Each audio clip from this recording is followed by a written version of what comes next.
Okay, ma'am, we are good to go. We can? Yeah.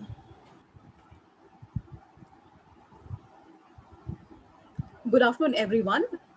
A very warm welcome from St. Xavier's College to the fifth day of this faculty development program. We are indeed very fortunate that in the past 4 days, we have had a number of speakers, both in the arts and the social sciences and the science stream. And it has been a very enriching session. We also look forward to today and tomorrow, where we have a host of speakers. And I'm extremely happy to introduce today's speaker, Professor Dr. Mala. Dr. Mala Pandurang is professor, principal at BMN College of Home Science. She's a postdoctoral fellow of the Alexander von Humboldt Foundation, Germany. Ma'am has also been nominated as ambassador scientist to India for 2009, from 2019 to 2022.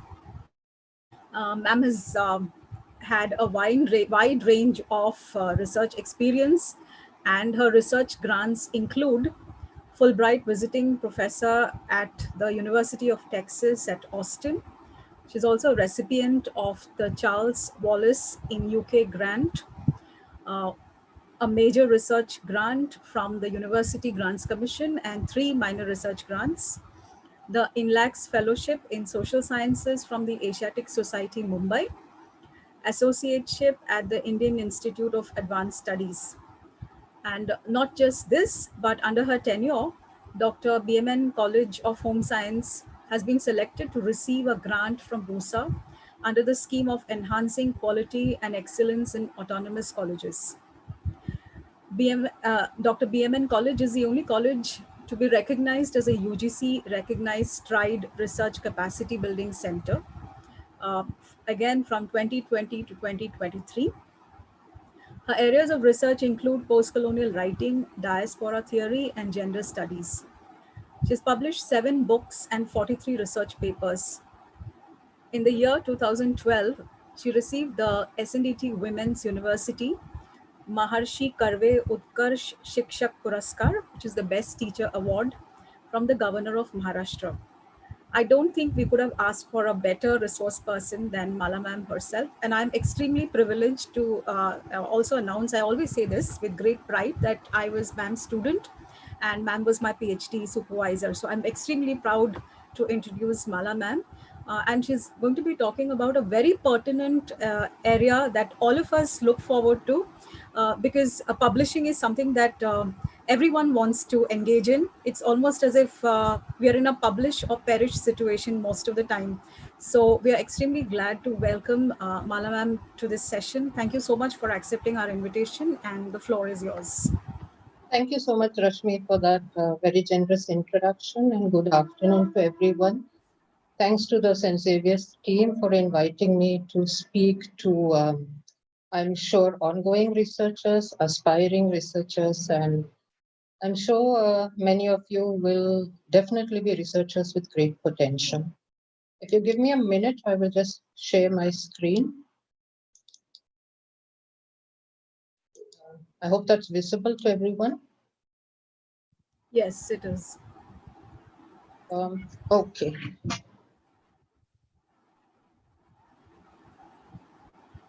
Ongoing researchers, aspiring researchers, and I can hear an echo. Definitely be research. Is that okay now? Rashmi, just give me a thumbs up if it's okay. Yes, now we can. Okay. The topic given to me, or rather which I suggested I could speak on, is publishing in a qualitative journal. And I'm going to kind of share a couple of tips out of experience and out of my own journey in both publishing and as the editor of a journal, and perhaps offer you a roadmap. I don't think anybody can really help you to publish. That's something that you have to do on your own. And so this session is going to be more in the nature of giving you tips and having a discussion on some of the suggestions that I'm going to convey to you. I know that you had a 5-day FDP going on and writing and getting into research.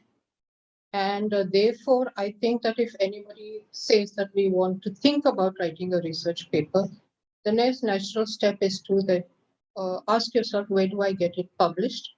And it therefore becomes very, very important. You're able to identify qualitative journals and understand the process as to how you could get your paper published in a qualitative journal. The generous introduction that was given at the beginning spoke about the different roles that I've been playing over the last 25 and 26 years in academics. Apart from being a principal, I'm first and foremost a teacher. I'm also a researcher. I've also written many articles and books, so there are multiple hats. But I'm here in my position today to share a couple of tips or to share my experience of being on the other side of the table. As being a member of several scrutiny committees, including the BEIPD co-fund of the University of Leeds, Belgium, postdoctoral grants, Fulbright Foundation, INLACS, and the ambassador scientist for the Alexander von Humboldt Foundation. And having been in these scrutiny committees, one gets to understand how much weightage is given to publications. And publications become a very crucial aspect of the selection process. And so if you are planning somewhere down the line to apply for grants from well-known research foundations, it's very important that at the beginning itself, you start building up your resume and adding to your resume in terms of publications in qualitative journals. Foundations, for example, the Alexander von Humboldt Foundation expects you to submit off-prints of your paper. So it's not just making a list of what you've published, but the papers are actually subject to scrutiny. And this could be a decider as to, these are very competitive grants, but the quality of your publication could be a decider whether you ultimately get the grant or not. And being as part of the scrutiny committees, I know that the first round is always inevitably looking at the person's resume and focusing on the kind of publications that that particular person has.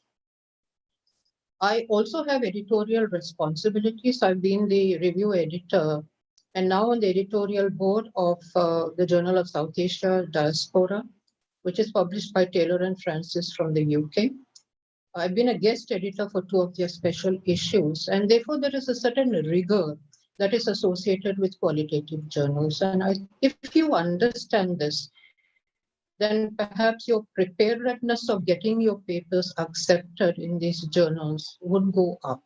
Taylor and Francis, for example, has its editorial office in London, and therefore first round of editing may be done by the reviews editor or the editorial board, but ultimately the papers, the final vetting is done in London. And so therefore, I would like to share with you some of the expectations of these editorial boards when you submit papers. And this is not restricted to disciplines. I think it's across disciplines. Some of the basic expectations, professionalism that might be expected of scholars who want to submit your papers. I am also the series editor of Postcolonial Lives, which is shortly to be launched by Brill. If you are familiar with publishing houses from Europe, Brill recently has taken over Rudolphi. And those in academics would kind of recognize that Brill has very, very high standards when it comes to the editorial process and selection process. In fact, if you are trying to get a publication through Brill, it takes you nothing less than 2 years. And this is a point to keep in mind, that these are not overnight fast processes, that you send a paper today and it's published tomorrow. So ultimately, trying to get a qualitative paper out there requires a lot of patience and a lot of groundwork on your part. What is the logical outcome of a research project? You've had all these sessions on research. It's a very exciting program that has been put up, and all this, I'm sure, has been covered for you. You identify a problem, you have your data collection, you have your data analysis. But whatever you have done, whatever you have researched, there has to be knowledge dissemination. that you've put in time, you've put in effort, you've had a problem, you've examined the problem, you've come up with solutions, you've come up with a unique perspective that needs to be disseminated. And in academics, that dissemination takes place through the process of publication. And once you've published, then you go on to the new area of study. And that's how you kind of build up in academics. Okay? You do something, you work on it, you publish it, and then you start with the next project, you work on it and publish it. Now, this is very, very important because many people don't recognize that your research actually has no value at all unless it is reported.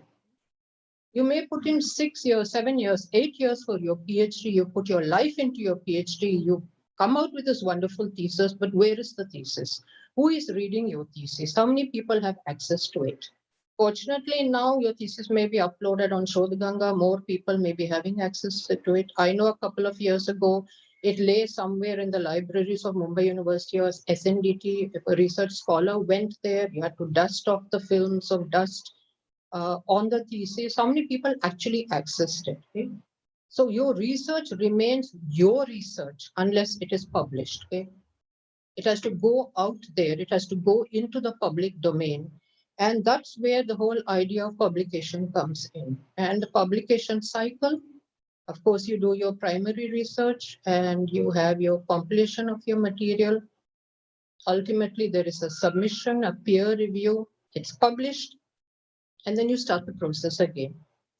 And every time you do that process, every time you kind of get into publishing, you find that your skills get developed and you start honing on your skills. So nobody really expects a young researcher to come out with an extremely qualitative publication the first time that you do it. It takes a lot of practice.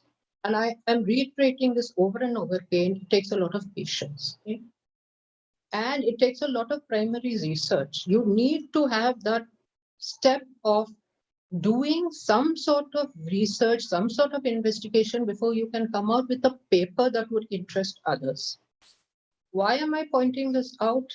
Because from experience, I do know that you have call for conferences, you get the call for conference this week, the conference is around 3 weeks in March or in April, and you write a paper, you get the paper published there, and you're very happy with yourself.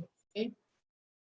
I really don't think that you can have a qualitative paper unless you put some primary research into what you are writing. And so papers that are born overnight without any kind of groundwork, one really questions whether they would be having any quality of any kind that would interest someone else to read it. Yes, the conference organizers will be very happy to publish it because they need to show that they published X number of papers. You will be very happy because you can put it in your CV. But then we come to the next question as to who is actually reading it. Okay? So why publish? Why put in so much effort? Okay? Why put in so much time? As I said in the beginning, it will open doors to research grants. Publications are a requirement every time you might want to apply for a grant from a recognized foundation. It gives you academic visibility. You get known beyond your institution, beyond your university, you get known nationally, you get known internationally. If you have a kind of academic visibility through your publications, people come to recognize your name. Why do we publish? I put promotion and I put the API bin. Okay? Now the API bin is unfortunately something that has resulted in substandard publications, substandard papers, a hurry to get your papers out, and all this for the sake of promotion and all this for the sake of the points system that came in that said you required a certain amount of points in order to get your promotion. It's important, however, to keep in mind that your academic standing in the long run does not depend on how often you publish, but on how well you publish. It's not a question of the point system, unfortunately, rewards quantity. Have you had this many publications? Do you have that many points? But if you're really going to build up your academic standing, a lot depends on where are you publishing and what is the quality of your paper. I have also served on a lot of scrutiny committees for CAS promotion.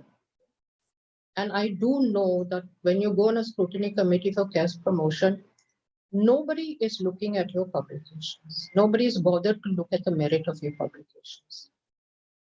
People just say, okay, she has 3 publications, she has this many points, fine, assistant to associate professor. And this, unfortunately, has created a kind of situation where it has resulted in a lot of journals cashing on this despair for you to get a publication out there. I was in fact in one interview committee where there was a young man who was applying for a post. And he very proudly told me, Madam, in the last 1 year, I have published 10 papers. It takes me great effort to get 2 papers out in a year. And here was a young man stating with pride that he has published 10 papers in a year. And I don't know whether you can really blame him because somehow the system says it's okay. But again, I'm coming again and again to the question of academic credibility. And that academic credibility will largely depend on what is the quality of your publications that you're putting out there. Ask yourself, do we write just to be published or do you want to be read? Are you publishing an article in a hurry or any journal that you come across because you want just to say that my paper was published? Or is it the long term that you would like others to read what you have written? And by others reading what you have written, somehow your visibility, your feedback, everything will automatically increase. And this will also lead to what is known as an impact factor. These are terms I'm sure that has been discussed in the course of the FDP with you. I'm not going to dwell on it, but basically what is an impact factor? Basically what is an H index or an H10 index?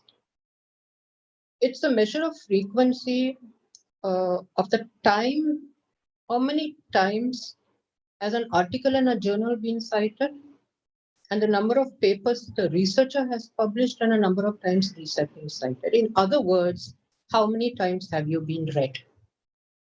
Having read you, how many times are people saying that this is what Mrs. Dr. A or Dr. B has written in the paper, I find it of value, and therefore I am writing it in my paper.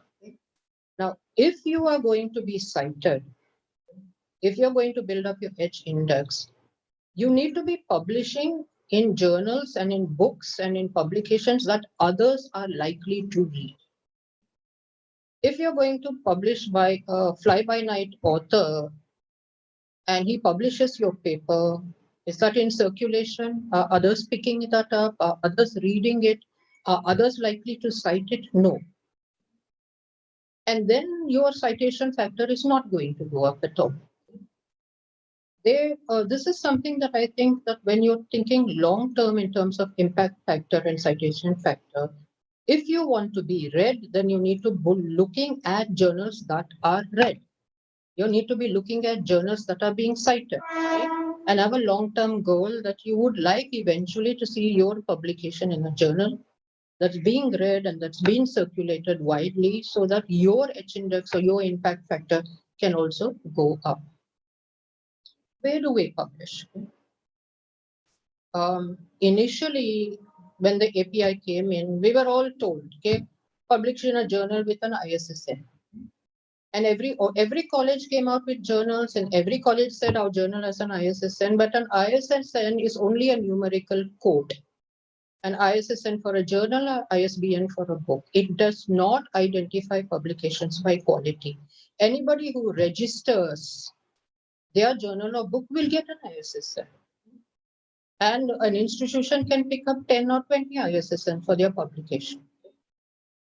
The next came in this thing of international journals.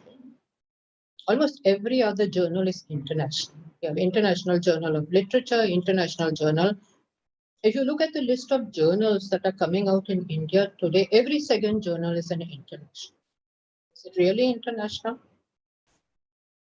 Next came in the thing of peer review. Journals started advertising themselves as we have a peer review process. What is a peer review process? I will kind of look into it, and then you need to ask yourself that when this journal tells me that it is peer reviewed, is it really peer reviewed? Then you need to ask yourself these questions before submitting a paper. We now have the list of UGC recognized journals, and UGC is kind of owning their list, and they're trying to bring in quality in. They're disallowing journals that were allowed earlier. But again, I think you need to be a little cautious when you look at the list of journals given on this list, and don't go by the fact that, okay, it's UGC recognized, so that's okay, nothing else matters. And of course, index journals with an impact factor through recognized databases. So you'll have to know that, okay, this is a recognized database. Otherwise, people are having their own indexing, they're having their own private databases, and they're giving themselves impact factors. From humanities, you know that a journal, a very good journal, will not get more than 2 impact factor, maybe 1.5 or 2. And yet you have journals dealing in literature, dealing with the history, that are giving themselves impact factors of 7 and above. So is the impact factor from a recognized database? How do you find the right venue? There are lots of ways. You could look at the list of journals in the UGC approved list, shortlist from there, look at Scopus, network with recognized scholars and ask them for their advice. There are several online forums and professional groups that you could be part of, and they regularly put call for papers if you're a member of those groups. And they would regularly post and say that we're coming out with a journal or a book, but again, you need to use your common sense and discretion there. And again, there are conference alerts and calls and journal calls for paper. But again, the journal call for paper you'll have to use, and we'll talk about it, how you can recognize what is a genuine call and which one is not. I always tell my students, you need to read qualitative journals before you can publish. You need to be in the habit of reading qualitative journals. And then you'll be able to recognize what is the benchmark that you need to aspire to. Just as we can easily make out what is a piece of glass and which is a diamond. You can easily make out this is a good journal and this is not, but that comes with practice. Many times when a scholar comes up to me and says that, Madam, can you suggest a journal I want to publish in? I say, what journals have you read? Blank. No, ma'am, I'm not in the habit of reading journals. Look at journals yourself, read them, understand, learn how to recognize before you aspire to publishing. One, get into the habit, and many of these journals offer free articles online. Okay, you can subscribe, you can be on their list, and you may not be able to access the entire journal, but at least you can read some of these articles online. Shortlist your journal. And once you've made a shortlist of the journals that you would like to publish in, make sure you check the editor's details. Go or Google on the editor. Is that editor really an academician? Or is that editor a businessman? Does that editor have a resume and a CV? What's the current status of the journal? Is the website and publishing details given clearly in these journals? Many of the website of the journals have archival issues. But look at the archival issues to get a sense of the quality of the articles that they are publishing, especially in terms of editing rigor and formatting. Understand the policy guidelines and understand the journal submission process. Because these are giveaways. When I talk about predatory journals, I will point out that if a journal's page, that is web page, almost all journals have web pages now. If a journal's web page does not give you the required information, then you need to have warning bells going off in your mind. You need to understand that these journals may not be genuine journals. These may be, and we'll talk about this term shortly, predatory journals. What's the process? The author submits the manuscripts to the journal and the editor has an initial round of scrutiny. I get an article, I have a round of scrutiny. I may modify the article to remove your name. And if it meets the baseline standards of the journal, then I will send it to the peer reviewers.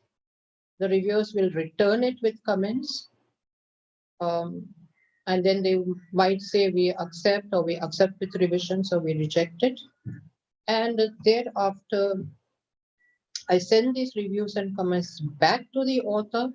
99% of the time, it would ask for some revised editions of the paper. The author revises the paper and sends it back to the editor.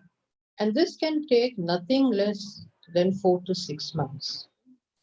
And therefore, if you are getting a journal that is telling you that you've sent a paper, send the paper back within 3 weeks and say we're going ahead and publishing, your warning bells should go off. Okay? Has it followed a rigorous process? Has it really followed a peer review process? When we're talking about peer review, this is a process to be followed. It's not just a list of people on the journal where the journal says these are part of the peer review team. Okay? If the journal is going to say we read your paper, we're very happy, we are going to publish it, you're going to be very happy. Okay? But in the long term, it's not healthy. So you really need to ask yourself, is that happiness worth it? As an editor, what do I do? The editor does the first level of reading. The editor does not actually read the content in great detail the very first time. Okay? I look at the title. Does it fit in with the theme of my journal? Does it fit in with the journal's overall requirements? What's the length of the paper? You find many times that people don't look at the journal's homepage. Okay? The journal will say that the paper should be between 5,000 to 7,000 words, and you send off a paper of 3,000 words. Editor will reject it, will not send it to the peer review at all. As an editor, I will check whether it meets specific requirements. If I say my journal follows MLA version 10 and you send it in version 7, I will reject it. I will not bother to get back to you and say, look, please put it in this version and send it back. I'd say it's a basic thing that academic professionalism requires you to do your homework before you send it to me. For example, if it's a journal of South Asian diaspora, and you send me a paper that deals with Indian writing in English, I will straight away say it does not fit in with the journal's requirements. So a little bit of homework will be required on your side. I will also have a look to see whether it's an effective literature review. Okay? It's not that literature reviews will be rejected outright, but you'll have to keep in mind that sometimes a review paper can be just a descriptive narrative. A good literature review paper will have to critically evaluate the studies done by others, whereas a research paper will be a synthesis of results of your research. So therefore, there's a desk rejection. Okay? That's the first level. It doesn't go to the peer review. You're not in line with the aims and scope of the journal. You're not structured. You're not formatted. You've not followed the font. You've not followed the spacing requirement. You've not followed the margins. Many journals require a camera copy. A camera copy means the editing on their side will be reduced considerably. Weaknesses in research and in presentation. Very important that you follow, you make sure that your paper is proofread before you send it off, and a negative report from an anti-plagiarism software, which the journal will also run the paper through the anti-plagiarism software. There's always a sense of fear. These are these dangerous peer reviewers that they're to attack you, and you have to pass through this dangerous path before your paper is finally accepted. It's not that bad. These are senior scholars. Many of them do peer reviewing voluntarily. They put in their time, they put in the effort to help you hone your skills. It's an exercise worth undertaking. Doesn't matter if you're rejected the first time or the second time, you will learn from the process. Therefore, when you say, I've submitted my paper for peer review, you need to ask yourself, did I get my paper back? Were suggestions given in that paper? Were there comments in the paper? Was I asked to read more? Was I asked to correct a statement? Did the reviewer suggest additional work that I could cite in my paper? That's a learning process. That's a good peer review process. Peer review is not that the peer reviewer puts a full stop and an exclamation mark and sends back and says, very good paper, very nice paper. That's not peer review. Okay? It can be painful. It can be painful for young scholars to get your paper back. But normally the editor would send you back with the comments. Or sometimes they would say you do it and send it back and then we could consider it again. These are accomplished scholars and therefore check the journal's advisory board. Many times the peer reviewers may not be stated on the journal's advice on the journal's page, but the advisory board, which may about 15, 20 people, often the papers are sent to members of the advisory board. And good journals will publish the list of reviewers at the end of the year, the fourth volume of the journal. So check that. Who are the peer reviews? Are they people from your area? And peer reviewers act as a filter because no qualitative journal wants to publish unimportant and poorly executed studies. Ask yourself, if you say that I sent it to a peer-reviewed journal, did you get substantial comments and recommendations? Did you get your paper back using track changes nowadays, where these comments and recommendations were put into your paper? Did you receive scholarly inputs and perspectives? I recently submitted a paper to a journal and I got back a very detailed peer review, which I really appreciate. The peer reviewer had suggested 4 more recent works and had said that it would be valuable to the paper if the contributor had a look at these papers. A comment, for example, the conclusion is too short-winded. Okay? And this is the way the conclusion can be developed further with points. Okay? Ask yourself, was my paper subject to intense scrutiny? If no, then it has not followed a peer review process. It's been a peer review process only on paper. You are not learning from that process, which is very, very crucial if you want to learn how you can really hone the quality of your paper. Some of the reviewers' expectations, conceptual innovation. Does a paper offer any information that a specialized reader does not already know?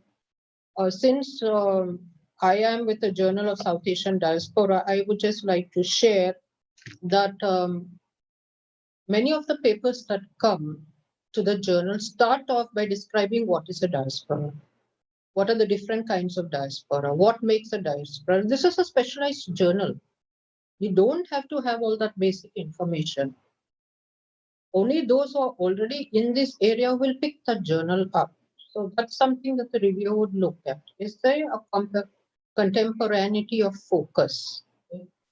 Is it something it's focused? Does it offer an entry point into less explored areas? Does it intersect with theoretical debates? And your bibliography, which is extremely important, is that updated? Or are you still giving citations from 1999 and 2001 when we're already in 2021? The Eureka movement. This is something that I really look for in a paper. Something in the paper that I say, this is something new. This is something I did not know earlier.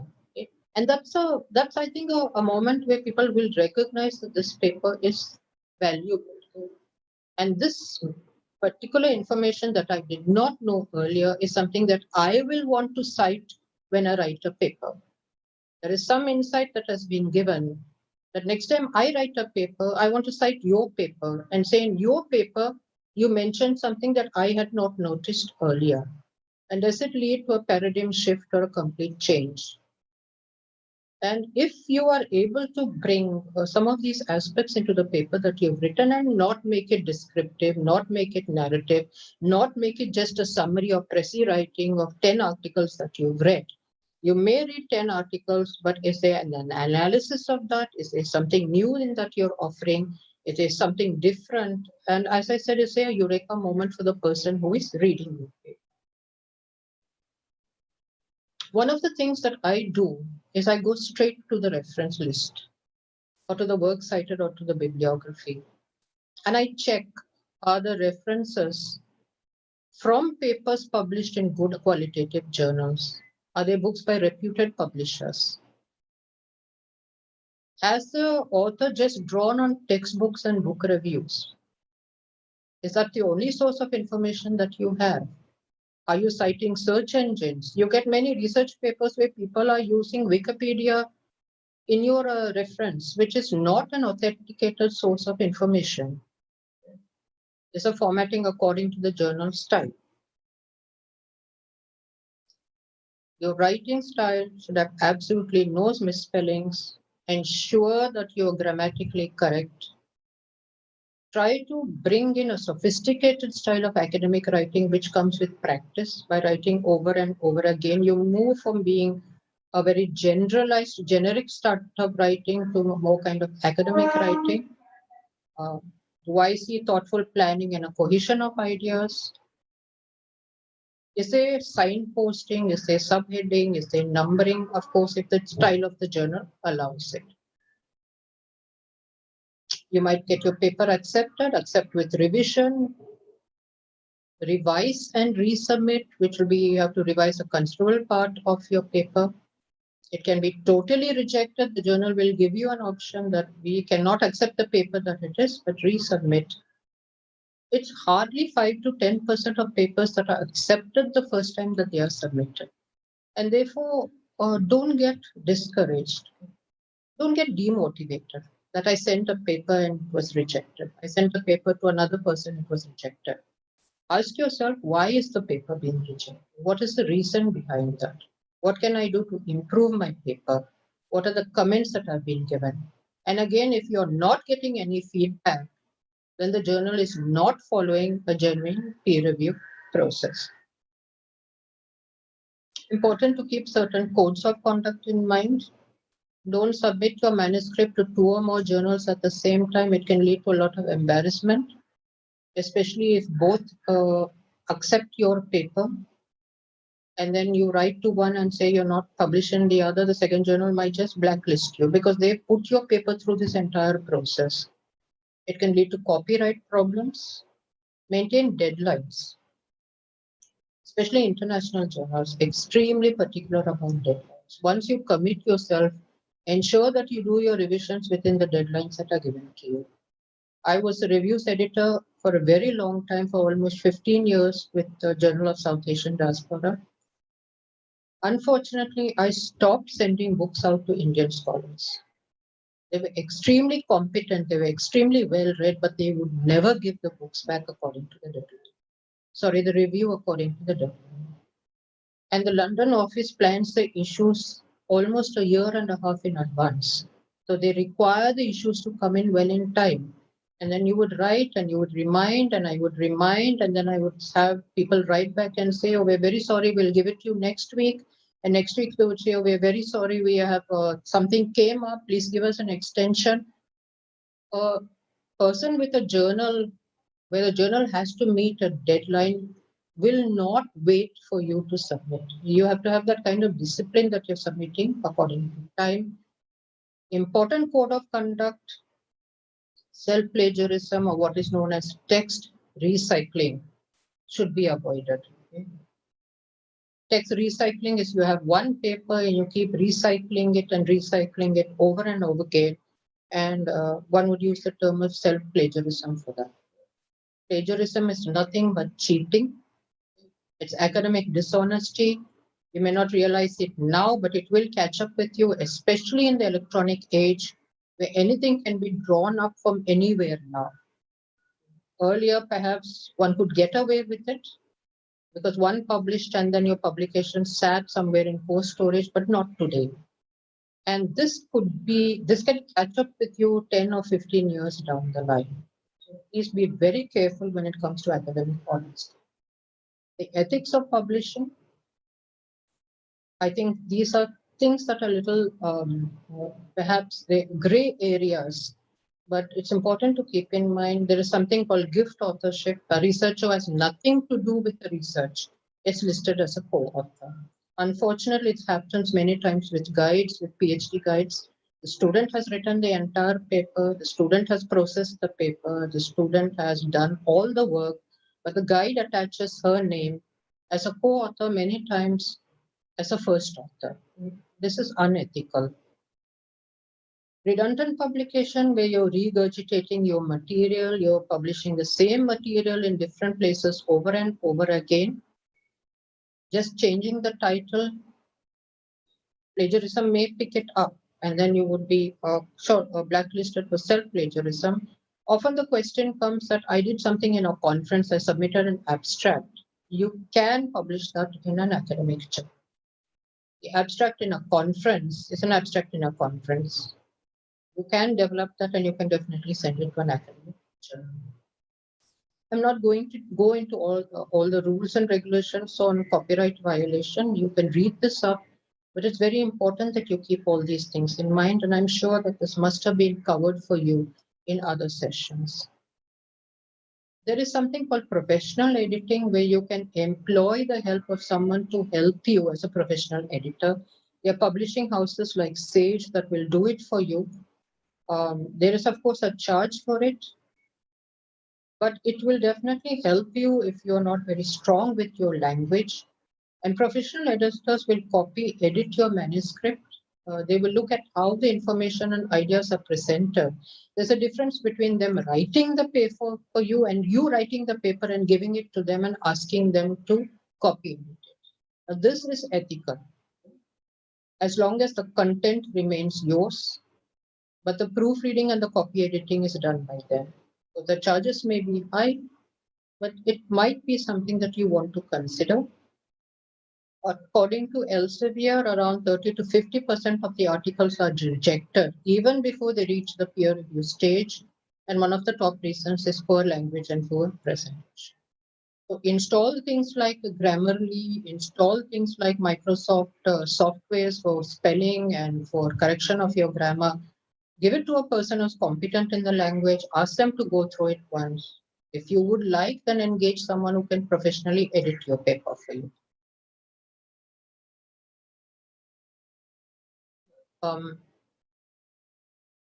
Let's look at, I'm just going to stop sharing for a minute and I'm going to add another.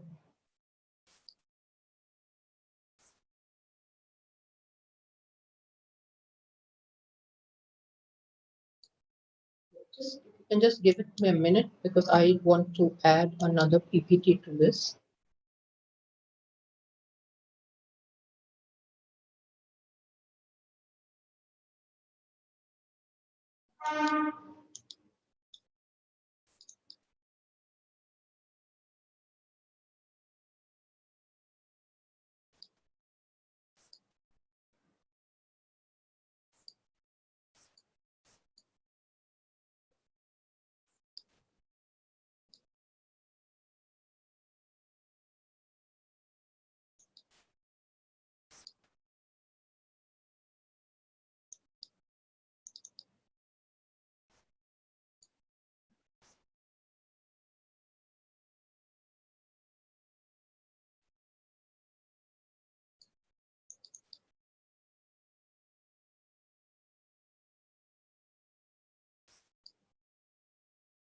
Are you able to see the screen?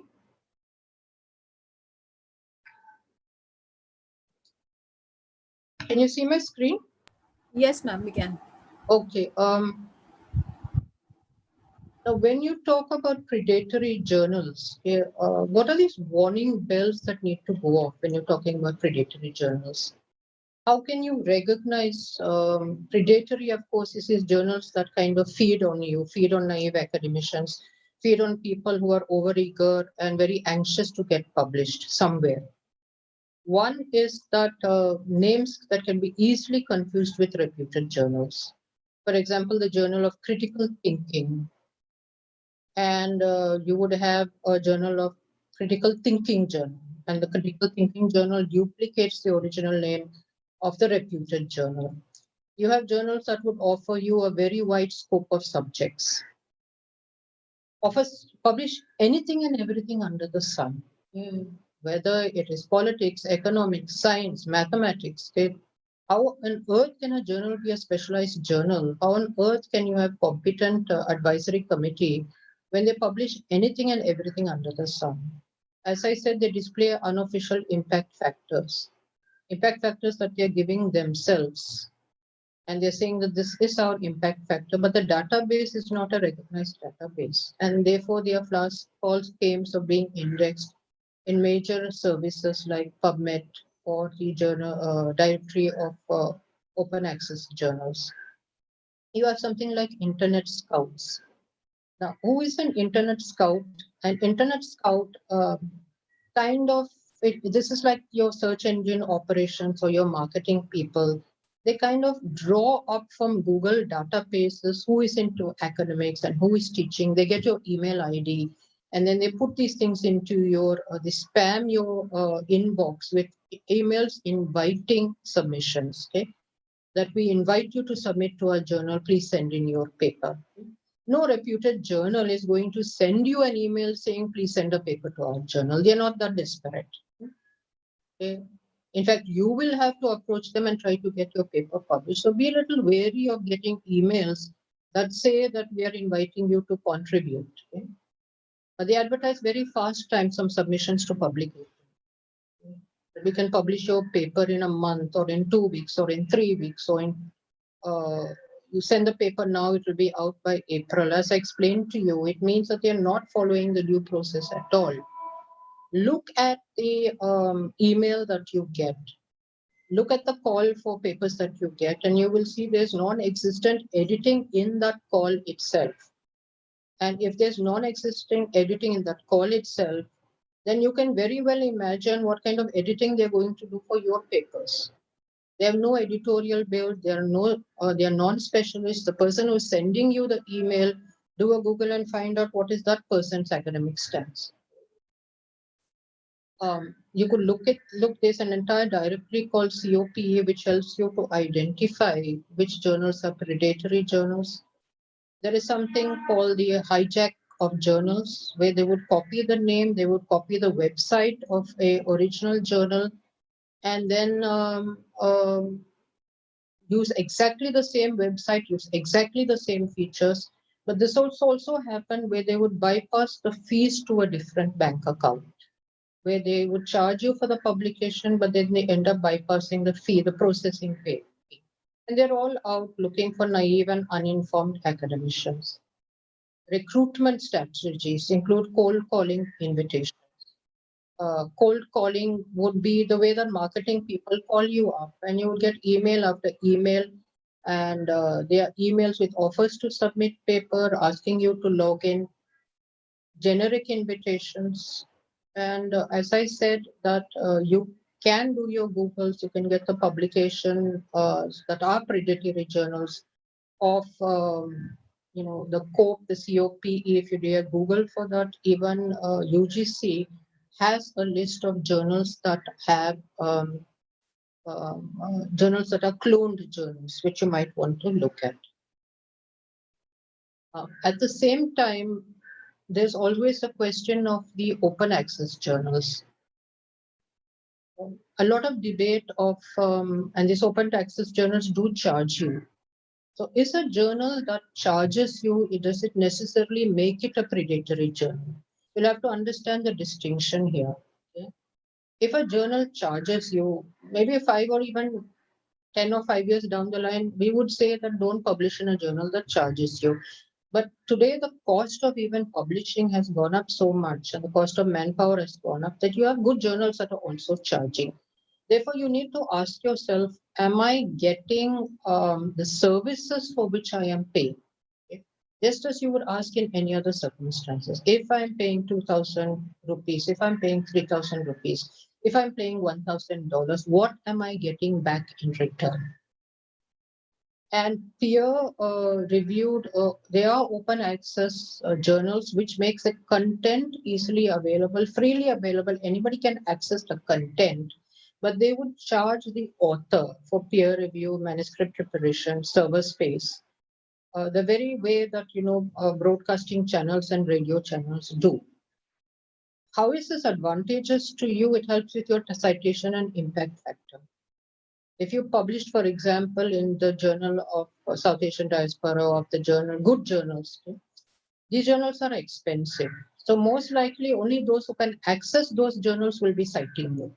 And your citations may remain limited. But when you put it in an open access platform or an open access journal, it's more likely that there are more and more people who are reading your article and therefore citing you. And therefore, many authors feel that perhaps the investment is worth it. There are open access journals that may not charge you because they are hosted by universities or professional societies, and they receive subsidies from that. On the other hand, there are journals that will charge you, but you need to check whether these journals themselves are predatory journals. There was an article that I saw, this is a little outdated article in 2017, but it's interesting because they say the directory of open access journals received the highest number of applications from India, also the highest number of rejections, because they did not conform to the requirements that were given by this directory of open access. And one of the things was your processing fee had to be stated very clearly, and what you were offering for the processing fee, that also had to be stated very clearly. So if you are paying for your paper to be published, are you paying just so that you can get it out there, or are you actually paying for a service? That's something you'll have to ask yourself. And how much do you want to pay? In the long term, how much are you worth in, how much do you really like to put in to get your paper perhaps in a journal that is really qualitative and recognized if they are charging you for it? This is what I meant, the article processing charge, the APC. And from 2014, all these journals are required to supply the APC charges. So it's mandatory. And this can be accessed online. And so you can go and you can have a look at this. Therefore, what is predatory publishing? The unethical and unscrupulous business of publishing anything for a fee. It's not just publishing. Yes, there are good publishers that are taking a fee, but is it unethical and is it unscrupulous? You have the Jeffrey Beal was a librarian, and he's put together a list of predatory journals and publishers, which you might want to look up. Beal's list was discontinued in between, but it has resumed now, and it's a very useful list that you might want to check. The journal you're looking at, is this a journal that is listed here? And the UGC also has come up with a list of predatory journals. A little bit of homework on your part to check out where do these journals that you are looking at, where do they lay? And they may not be predatory, but are they qualitative? Are they following the process that is required, where you as a writer get all the required input that you need before the paper is published? I would just like to pause here, and I just put up an email that I had got asking me to contribute a paper. And perhaps if people could just put this into the chat box. What do you recognize here? What are the warning bells that are going off?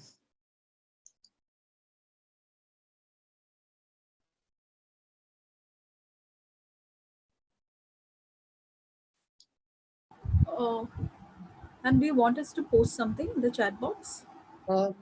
Yeah, just a minute. Yeah. Can you see my screen? Yeah, it says cautionary advice. That is the slide. But I seem to have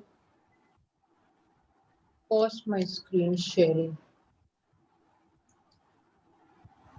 Okay, can you see this? Yeah, we can see cautionary advice.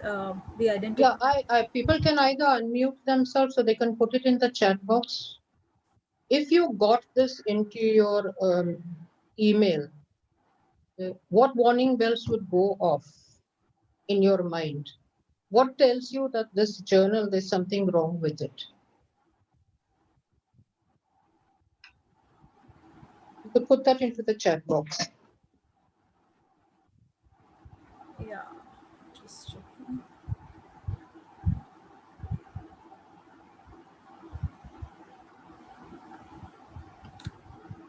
Rashmi, if that would take time, then I can continue and maybe we're going to have this discussion at the end. Yeah, maybe because it's in the YouTube chat box that they will have to type in. Oh, okay, fine. Then I will continue with this. Just give me a minute.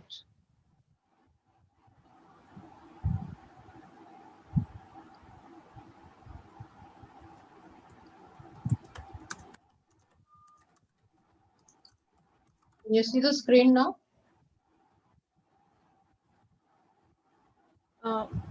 Yes, ma'am. It's still cautionary advice. There's somebody who's posted something. I'll copy it here.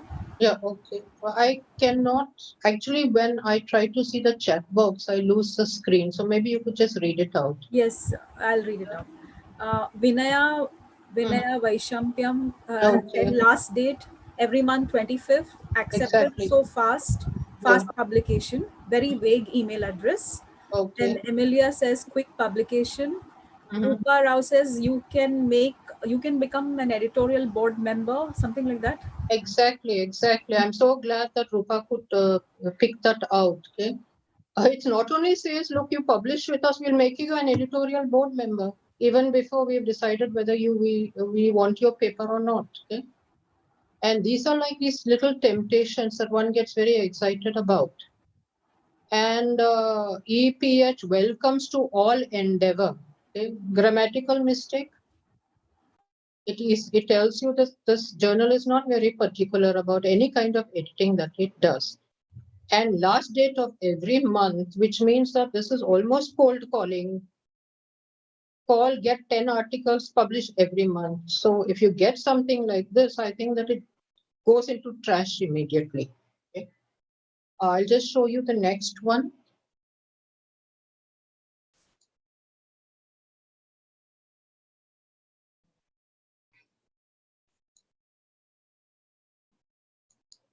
Okay. So maybe people could look at this and see if there's anything else that you can pick out. I'll pick up their comments from there and post it here or read it out. Yeah.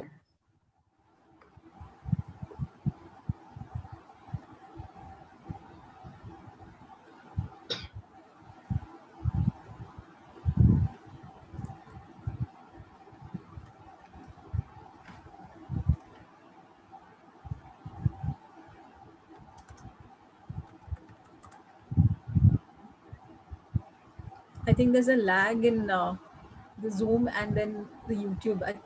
Yeah, it's still showing cautionary advice on YouTube. Yeah, now it's the new slide. Okay.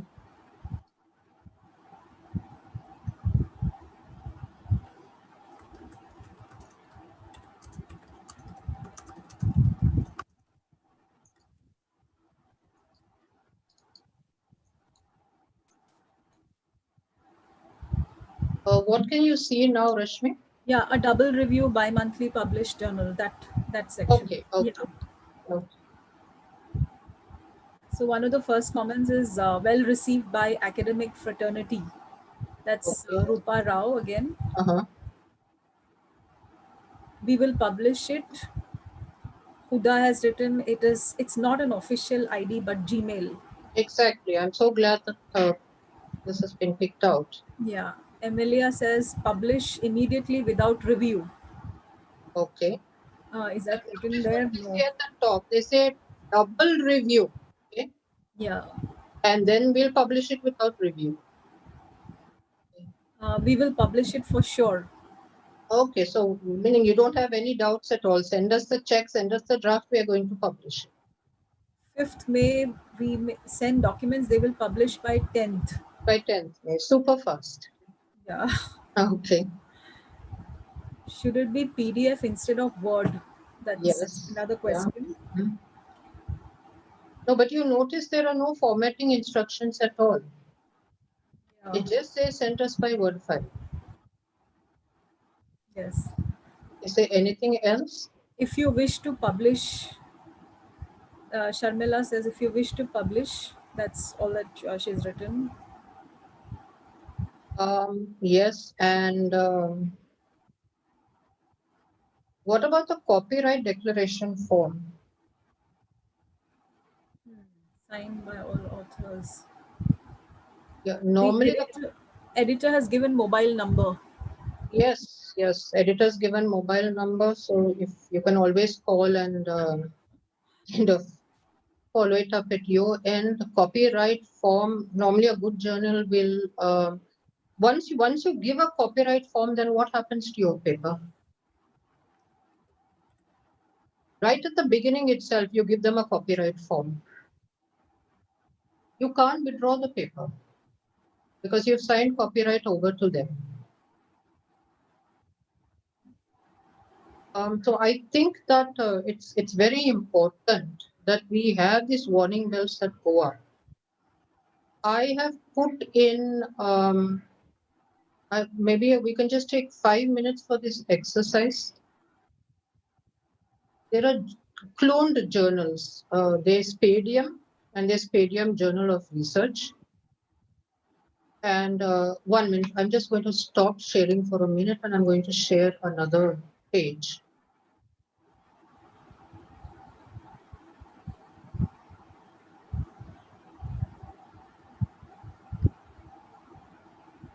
Yeah, can you see this?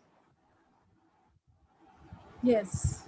Yeah, what I would like for the participants to do, maybe Rashmi, if it's possible to put it onto the chat box so they could just do a fast Google. Okay. They could maybe look, because we're running short of time, they could maybe look at Proteus and Proteus Journal. I would like for the participants to just Google these two, Proteus and Proteus Journal. The websites are given here. And then tell me what's the difference and which one do you think is the original and which one do you think is the cloned?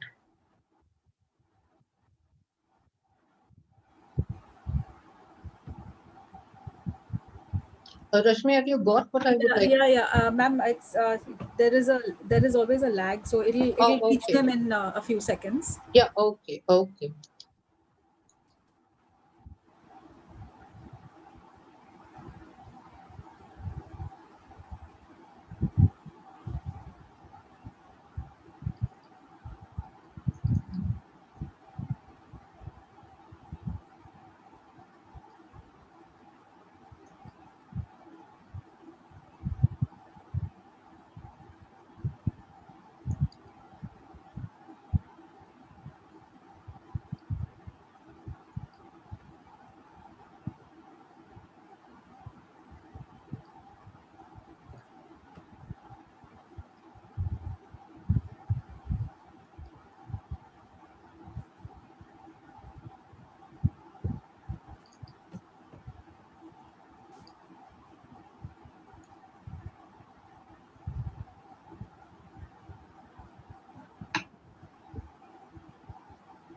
So the task is to find the difference, is it, between these two, Yeah, Proteus and yeah. Let them, they could do a Google of Proteus and of Proteus Journal. The websites are given here. yeah. And they could look at these two and then kind of decide which is the cloned and which is the original and how the websites give it away.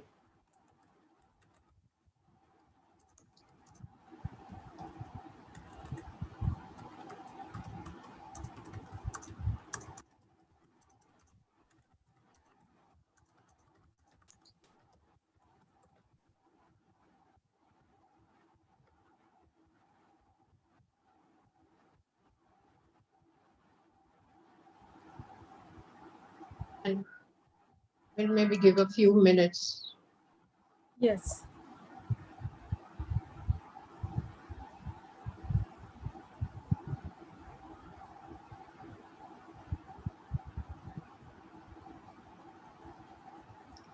Huda said, Huda has written, Proteus Journal has a Gmail account again.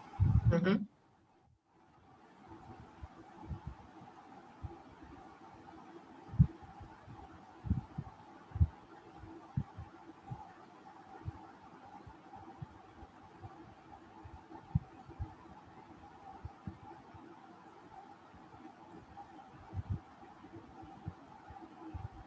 If you scroll on to the second page of the Proteus Journal page,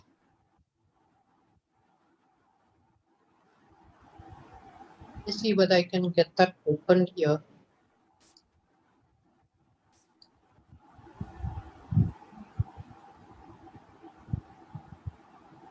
Rashmi, how are we doing for time?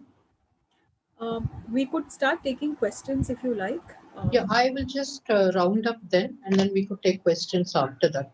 Yeah. I think I'm going to stop sharing this, and I'm going to come back to my main screen.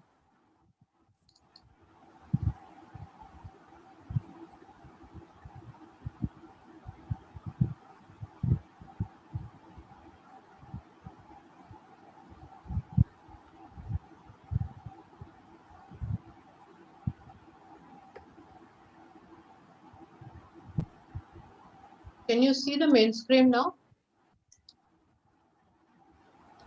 Yeah, meaning we can just, there is no screen sharing yet, right?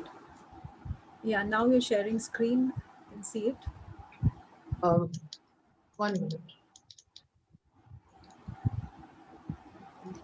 Having some problems with the mouse. What can you see on the screen?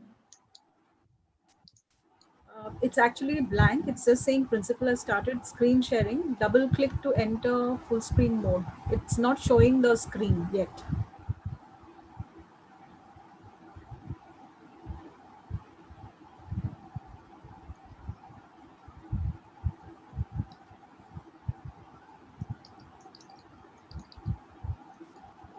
I'm just finding it very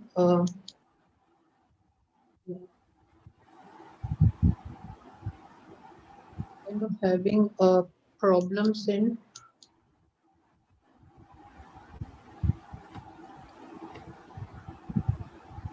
Each time I click on this, I come to something that says the screen sharing is paused. Okay. Not sure why. Every time I try to share my screen, I get a message that the screen sharing is paused. Oh, okay. Um, do we, yeah, I think all of us are co-hosts. So, yeah, maybe multiple participants. Ma'am, can you try again? Just a minute. Is that okay now? Yes, now it's okay. Yeah, okay. So we'll just get back to, and I'll just very briefly try to wind up. I think that this is an exercise that you might want to do at your level. And it becomes interesting because it helps you to identify, these are cloned websites, okay? And cloned websites in the sense that they are so very similar to each other that you almost get fooled that these are the original journals, and the original journals are what is listed by UGC. And UGC, if you go to their the consortium list website, you will find that they also have a list of cloned journals. So you can check that up also. And just very briefly, I just wanted to share this. This is another email that I received, um, uh, where the editor tells me, I sent you an email a few days ago. I've read your work online. So it's like you get very thrilled that someone is reading your work. And I think you had a look at our proposition. Interesting word of term, our proposition. If you found my outreach uncomfortable, we'd like to develop an academic relationship with you. No editor of a reputed journal is going to write a letter like this to you. And this is a follow-up because I thought, out of curiosity, since I was going to do this presentation, I said, let me just write to them. And then I got a letter back saying that we've got 2 slots open for you. Yeah? And the peer review is going to be completed in just 1 or 2 weeks of your manuscript submission. You could also be cautious about publishing houses, which are very similar to each other. We have Springer Group of Journals and Springer Nature, which is the original Cambridge Scholars and Cambridge University Press. A very useful website for you to look at, the thinkcheckandsubmit.org, which gives you all these processes that I've been talking about.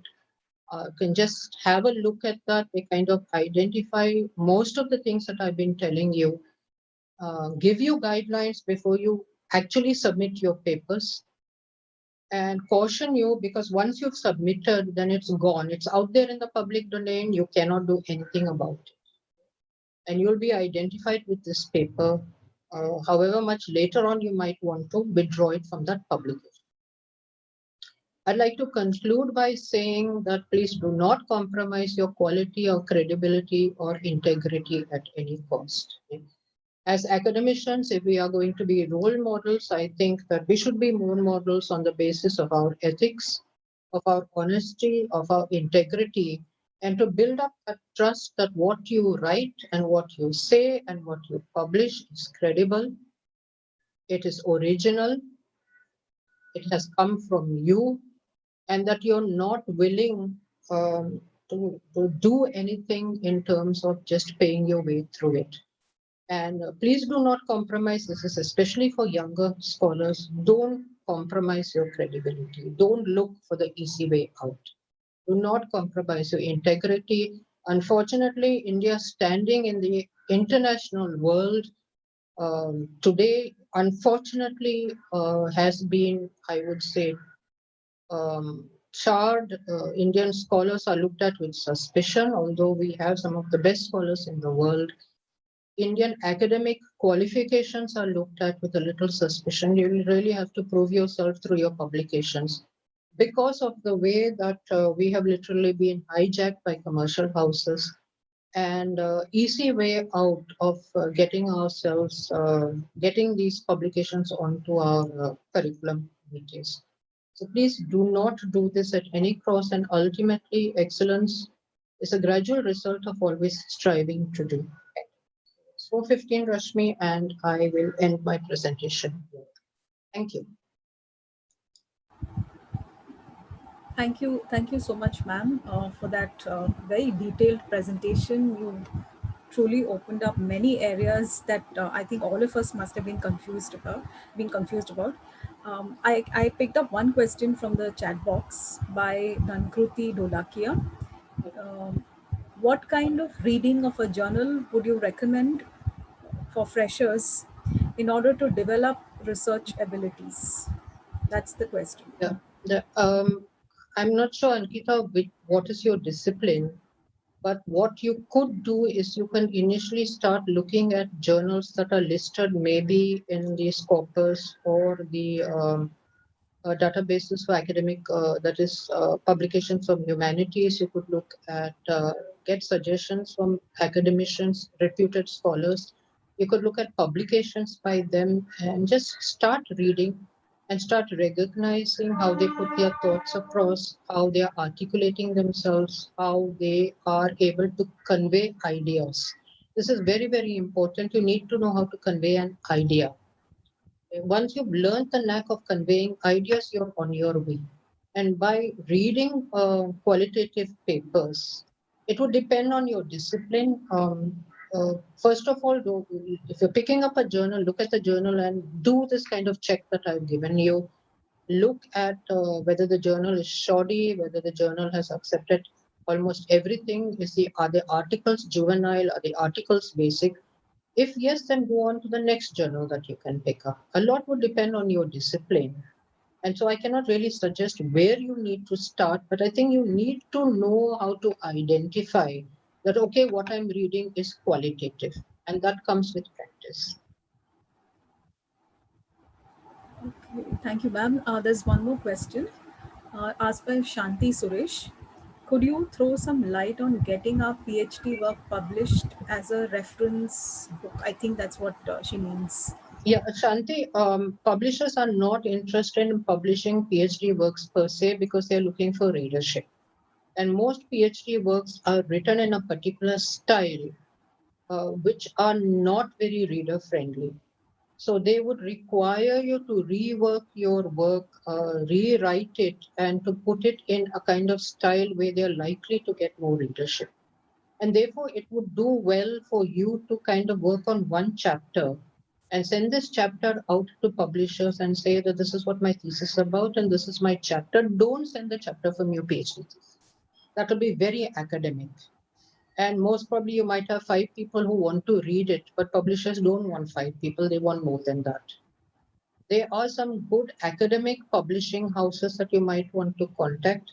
But please, one thing that becomes useful is for you to try to maybe convert your PhD into working papers and then try to put those papers together as a kind of publication. Now, you may ask me that doesn't this become self-publication? In a way, yes, but as long as you are giving yourself self-citations also. As long as you make it very clear in the beginning that this is a compilation of papers that I have published. Okay? Citing yourself is a guard against self-plagiarism. And therefore, what normally happens is that your PhD work has not gone through multiple review processes. Your guide may be guiding you, but in terms of editing, stylistic review, giving it to 3 or 4 people to read, asking them that do you make sense of what I've read, do this exercise and then try to hone your manuscript.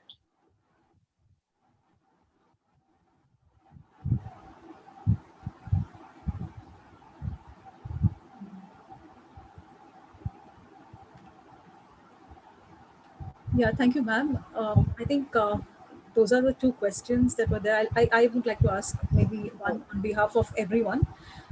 There are many PhD scholars now publishing in many online publications. To what extent are these online publications credible? I mean, you pointed out different ways in which you can identify, but as a student, you are very naive and you really don't know. I mean, you're very thrilled that something is getting published. So, how do, and also for teachers, I would think, because that's a very easy when there are many options available. So, You would have to ask yourself that even if I'm doing self-publishing, has it undergone a process? How many people is it going to reach out? Who is going to publicize the publication that I've done? Ultimately, you want to be cited. So if you want to be cited, then are you going to self-circulate your work in order to get people to read it? One way that you could do it, and I know that many people do it, is they self-publish and then that particular publishing house puts it on Amazon. But then again, you pay for the number of copies that has been printed. So it a lot depends on not just publishing, but getting people to read it. So if you're confident that I can self-publish and I can give myself enough publicity and I can circulate it sufficiently, academia.edu is very useful in that way. It really helps with your citations because the moment you put the paper there, people are able to access that paper. And many journals will tell you that, look, in the initial stage, the property is yours, but when it actually goes through the final review, the property is ours. Okay? Final camera print as it appears there, that's ours. Or they would say that you require to get permission from us before you put it up in a public domain. Or they would say you have to pay us a fee before you put it up in the public domain. So even then, it would be very important for you to check all those things, that what are the copyright terms that you have agreed to. Self-publish, but publish with caution and ensure that your manuscript has been edited, it has been proofread, it has gone through a peer review, and it's going to be read. Ultimately, what you write has absolutely no value if it's not being read. thank you so much, ma'am. And I think we don't have any other questions. I think we're good for time also now. Maybe I'll invite Ankita to take this session forward. Ankita is from the Department of Sociology and Anthropology. Okay. Ankita is Rashmi, from the Department of Sociology and Anthropology. Ankita, we can't hear you. One second. Yes, we're very, very grateful. Sorry. Can you guys hear me now? Am I audible now? Yes, yes. Yes, you are. Yes, yes. Okay, all right. Yes, okay. You are. Okay, all right. So, Dr. Mala Pandurang, we are very, very grateful for your patient and detailed explanations of the micro steps one needs to take in order to create and publish knowledge. And I think this is a place where a lot of us are sort of caught in a deer in headlights situation because precisely there's so much confusion over what merit does the journal have, and also the entire idea of the imposter complex, where what merit do our ideas have. So caught between that situation, I think this breakdown in terms of the details and the steps, um, and also this encouragement to raise the standards of knowledge dissemination, the patience, the discipline, the integrity one needs to maintain, is something that will definitely benefit us enormously in terms of finding some fulfillment in the process of being an academic, being a good researcher. And we really thank you for this hand-holding process that you engaged in with us. And I'm pretty sure that this intimidation that occurs when we look at the plethora of information available out there is somewhat going to be simplified for us when we enter into the field. So a big thank you to you, and also thank you to the Xavier's management and faculty for organizing this development program for us. So, thank you so much, Ankita, and just stick in there, and the rewards will ultimately come. Thank you so much, Ankita, and just stick in there, and the rewards will ultimately come. Yeah, and thank doubt. you. Thank you. Okay. Thank you so much, and it was a pleasure being here, and so I'll take my leave now. Thank you, ma'am. Thank you very much.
Brother Vivian, we can start.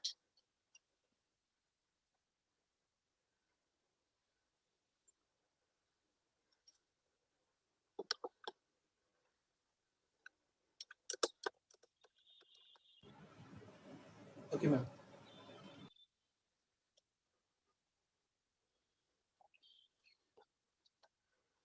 Vivian, okay? Yes, ma'am, you're good to go. Good afternoon, all of you. After the thought-provoking session by Dr. Mala Pandurang, I think everyone is definitely looking forward to the second session of the day, which is Publication Ethics and Writing for Journals. The speaker for the second session is Dr. K. Kishore, Associate Professor of Commerce, Wooders College, Vellore in Tamil Nadu. Dr. K. Kishore is known for his excellence in conducting workshops on plagiarism-free report writing, publication ethics, e-content development, and data analysis using SPSS. Dr. Kishore did his MPhil at the Pondicherry Central University, followed by PhD at Agrinar Anna Government Arts College, Cheyar from Tiruvallur University. His area of specialization has always been conducting workshops to help scholars to write in a plagiarism-free manner. He's a member of Inspection Commission, Board of Studies, and external examiner for PhD and MPhil research scholars at Tiruvallur University. I know you all are looking forward to listening to him, but due to an unforeseen situation and a family emergency which has come up, Dr. K. Kishore will not be with us personally today to conduct the session. In fact, today morning at 6 a.m., he did call me up and he said he will not be able to personally conduct the session, but he has been gracious enough to send us a video recording with a voiceover along with it, which we will be playing now in your YouTube links. He will not be there to take question answers, but definitely we will later on post his email ID for all of you in the Google Classroom. So if you have any questions, maybe you can get in touch with him later and get apt answers for all the questions. I would now, this situation was unforeseen, so please bear with us. We will be playing the pre-recorded video which he has sent to us early this morning. I would now request Brother Vivian to play the video in the YouTube link.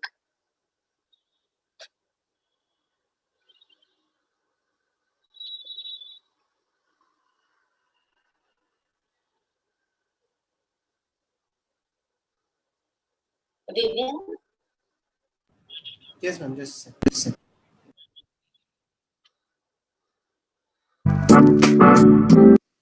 Publication is one of the important, need for the staff members, faculty members, and UGC. Everything is concentrating on the publication, including NIRF, and any staff member in the higher education institution will be looking for increasing the number of publications. So science department usually fair in publication, but equal contribution is actually made by commerce and economics departments also. And we have don't have much journals which are coming under this category. We should know which are all the journals under this commerce and economics category, which are UGC care listed. So today's resource person, Dr. Kishore, is known for his excellence in conducting workshops on plagiarism-free report writing, e-content development, data analytics using StatCraft and SPSS. And he has done his BCom at Sacred Heart College, Tirupatur, and MCom at Mukkuram Government Arts College, Vellore, followed by his MPhil at Pondicherry Central University, and did his PhD in Arinjaranna Government Arts College, CR, in the year 2016. He holds PGDCA and a diploma in virtual course for teachers. And he has also cleared NET in 2005, that is to his credit. And he started his career in the year 2002 as assistant professor and is specialized in accounts and research methodology. He is passionate about organizing workshops on plagiarism, research report writing, and SPSS. He has conducted and acted as resource person in more than 25 online hands-on workshops and 7 offline workshops in India. And another important point to note is 7 workshops conducted by him in Dubai, outside the country. He has shared several conferences and seminars, more than 30, and he is a research supervisor and has scientific accomplishments include guiding 4 PhD candidates at present, 1 MPhil scholar, and has 10 publications in national and international journal, and more than 20 copyright materials for class lectures. He received 2 Best Research Paper Awards and is also a reviewer of the Journal of Commerce and Management Studies. He is the mentor of International Association of Business, Commerce and Technology, New York, USA, and was authorized resource person of Indian Institute of Corporate Affairs at present. He is also a life member of Indian Accounting Association, and he has been appointed as an inspection committee member to approve new courses and new college under Tiruvallur University. He is a member of Board of Studies and external examiner for research scholars. And he has received the Best Faculty Award in 2018 at national level Global Education and Corporate Leadership Award Committee organized by Lifeway Tech and at MIT College, Meerut. At present, he is working in the Department of Commerce, one of the famous age-old, 120-year-old college, Uris College in Vellore. So with this introduction, I welcome Dr. Kishore to highlight and enlighten us on research, publishing and writing in commerce, economics and management. Please, sir. Sir, your mic is muted, sir.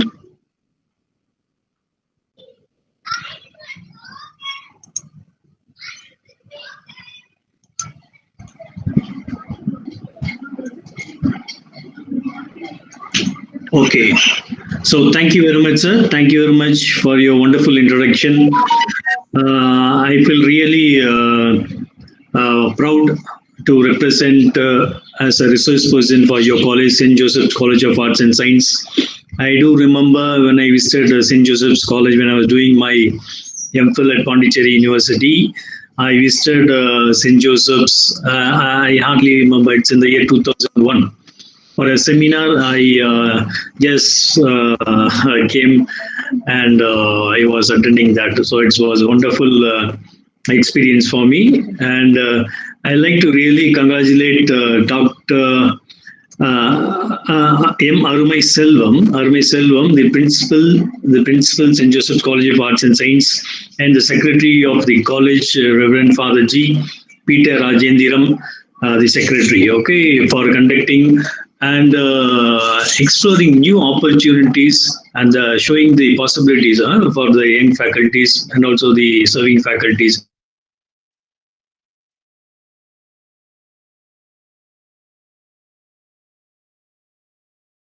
Asking me to conduct one session on this particular lecture series. So quality initiative lecture series. So thank you very much, sir. And I also really appreciate all the Mentiecology faculties.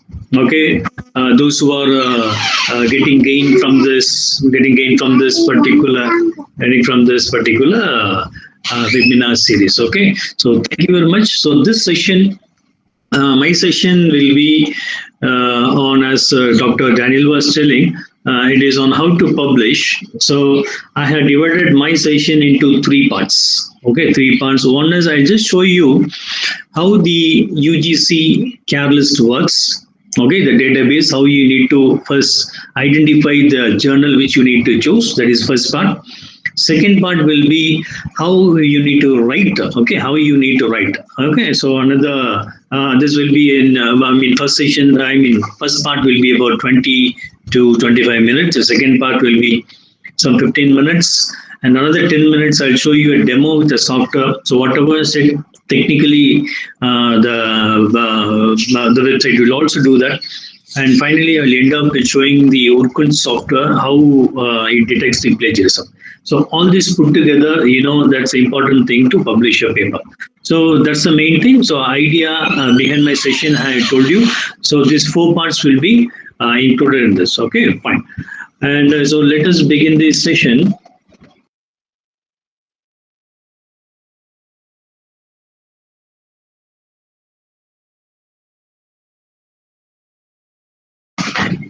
Just 1 minute. Yeah, I'm just preparing to win.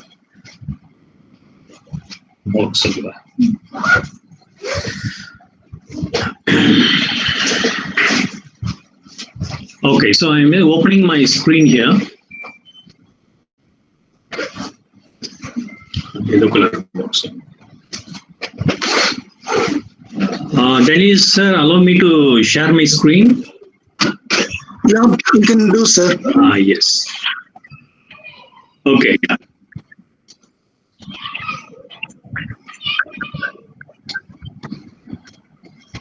Dear participants, if you have any doubt, you can stop me at that particular time and then you can ask me. So feel free, because this is like an online session, a hands-on session. So whatever you witness, you can take it, okay? You can take it and you can stop me there and you can ask me so that I can do it again, okay? I can do it again. So let me take you to the website. So this is Google. So first part I told you is how to search the journal, okay? So before searching the journal, you need to have a manuscript, okay? You need to have a manuscript. So based on the manuscript, you can search the journal, okay? That is basic. Now I will take you to the UGC CARE list website. So you can see that I'll be very slow, and also the demo will also be slow, okay? So you can have a look on it and you can back me up, okay? So UGC CARE list. Okay, I'm searching there. So you can see here UGC CARE Pune University, okay? Pune University, right? I'm going to click it. So it will take you to a consortium for academic, okay, and research ethics, okay? UGC CARE. So this is University Grants Commission's affiliated or approved body, okay, in order to manage the database of the CARE list, UGC CARE list. Now you can see here, okay, there will be 2 parts here. So UGC Group 1 and UGC Group 2, okay, UGC Group 1 and UGC Group 2.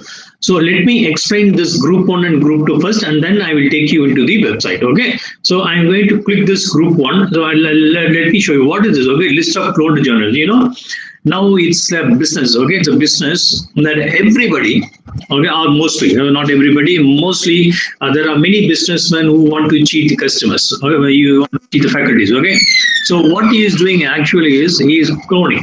So there will be a familiar journal, and that particular journal will be cloned. Okay, that particular journal will be called cloned. So this UGC Catalyst, which is the consortium, always updates it. Okay, so it updates regularly. So this is group 1. So I'm going to click this group 1 and show you that these journals are cloned. So this is the first step which academician or a researcher, those who are going to publish a paper should look at. Okay, should look at. This is first. The first part is manuscript. So that is about your paper. Okay, forget about it. Okay, now choosing the journal. So this group 1 journal, I'll also explain what is group 1 and group 2. Okay, so in this group 1, these are all cloned journals, which means that these are all fake journals. Okay, let me put it in right way that these are fake journals. So this is cloned journal. See, the actual journal is AABRU. Okay, this is the actual journal which is included in Catalyst, and this is a similar journal AABRU, and you can see 2456 and 253 and into. Okay, and this is in Punjabi and English. Publisher is Baljit Singh Raina. Okay, so this is not included in UGC Catalyst. Okay, they have also given the website address. Okay, so these, which is in right side, everything is cloned journal. Okay, if you just look at it, that means it clearly tells it is not included in UGC Catalyst. This is first part. Okay, and this is group 1, and this is group 2. Okay, so group 2. So group 2, you can see similarly you have the cloned journals not included in the journal. Okay, journal list. UGC Catalyst. So those who like to really publish, when you look at the UGC Catalyst, this is the first thing which you need to do. So group 1 and group 2. Now let me explain what is group 1 and what is group 2. Right? So you can see here the UGC Catalyst has only 2 groups. Right? So first they had 4, but now they have restricted with 2. So what is UGC list group 1 and which is UGC Catalyst 2? So you can see here UGC journals found qualified through UGC CAR protocol. So it will come under group 1, and to put it in a very simple term, UGC Catalyst group 2 means which is in global database. Okay, which is globally taken. You can see here journals index in globally recognized databases. Okay, that is the difference between group 1 and group 2. So in group 1 is nothing but journals which is qualified through UGC CAR protocols. Okay, so which is an Indian database, and according to the protocols of UGC and UGC CAR, those journals will be included in group 1. Okay, so those journals which are in world database, okay, globally accepted databases, so those journals will fall under list group 2. Okay, let's go. So let me click now UGC. Now how to choose your journal. Okay, how to choose a journal to publish. So let me click UGC Catalyst group 1. Okay, UGC Catalyst group 1. Right, you can see here this is Web of Science, and you can see here arts and science, humanities, social science, and Scoopers. Okay, yes, and from this we'll be taking. I'll just give me a second. I'm going to change it. What?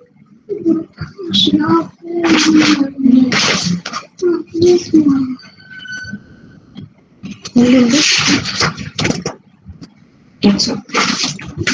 That's all. Okay. Right. So I just click this one. So Arts and Humanities Citation Index. You can see here this particular page shows UGC Catalyst 1. So I can search here UGC Catalyst Group 1 and UGC Catalyst 2. Okay, so this side, let me search this and then I will get into Group 2 one. Okay. Okay, I have clicked it in order to search whether the journal is there. So let me search. Okay, let me search with a title. Okay, say for example, Journal of Marketing. Okay, Ted, you might have heard this particular journal. So, Journal of Marketing. Okay, Journal of Marketing. Okay, Journal of Marketing.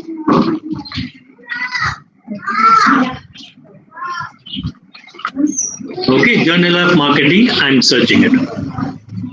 Now you can see there are no any journal which name Journal of Marketing, which means many publisher. Okay, those who I mean, if they are telling that I'm going to publish in Journal of Marketing, first thing is you have to check this UGC Callis. Now you can see it is very clear, no any journal. Okay, now any participant, those who are like to tell any journal name, can you just tell me? You can put it in the chat box or you can tell me. I can just show you. I can show you to search it. Anyone? Those who are willing to tell, or you might have experienced. You might have experienced that you might have published in journal, but that might be in fake journal. Anybody like to test that? Nobody want to test? Okay. So that's the first thing which you need to do. Now the second one is second option. Now there is a Journal of Marketing is not in the first, Group 1 journal. It may. Yes, sir. Any doubt? Okay. Now the second one. So let me click the Group 2. Okay, Arts and Humanities citation in Web of Science. So I'm going to click that, the Web of Science. Now, if you want to look into Web of Science or you want to publish it, you need to log in. So let me first search a journal. Okay, so Journal of Marketing. Okay, Journal of Marketing. I'm searching. Now you can see in Web of Science, you may have a Journal of Marketing. Okay.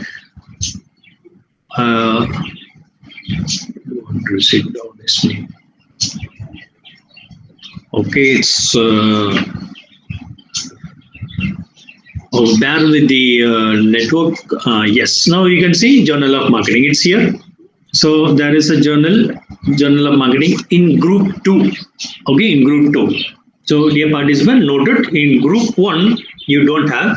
I told you Group 1 is nothing but it is the journal has followed the protocols of UGC Callis, that means peer review, blind review, all these things. Okay, so those journals will be in Group 1. Now this Journal of Marketing is in Group 2. So that is in UGC Callis. Okay, now what you need to do, if you need to target, okay, if you need to target a journal, okay, what you need to do is you need to see the frequencies first. Okay, so Journal of Marketing is there. So based on this, there is another industrial marketing journal. So this is another journal. So there are a list of journals which is related to Journal of Marketing. Okay, fine. And now if you want to target this journal, any journal, first you need to log in and you need to have a login ID. Okay, you need to have an ID first. So let me log in. I have already I have an account, so I am straight away logging in. If you don't have, then you need to log in. Okay, right. So I am going to log in with my login ID. So with ordinary Gmail account, you can log in.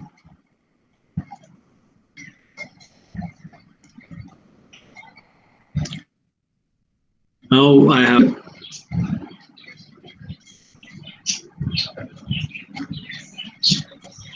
Yes. Okay, logged in.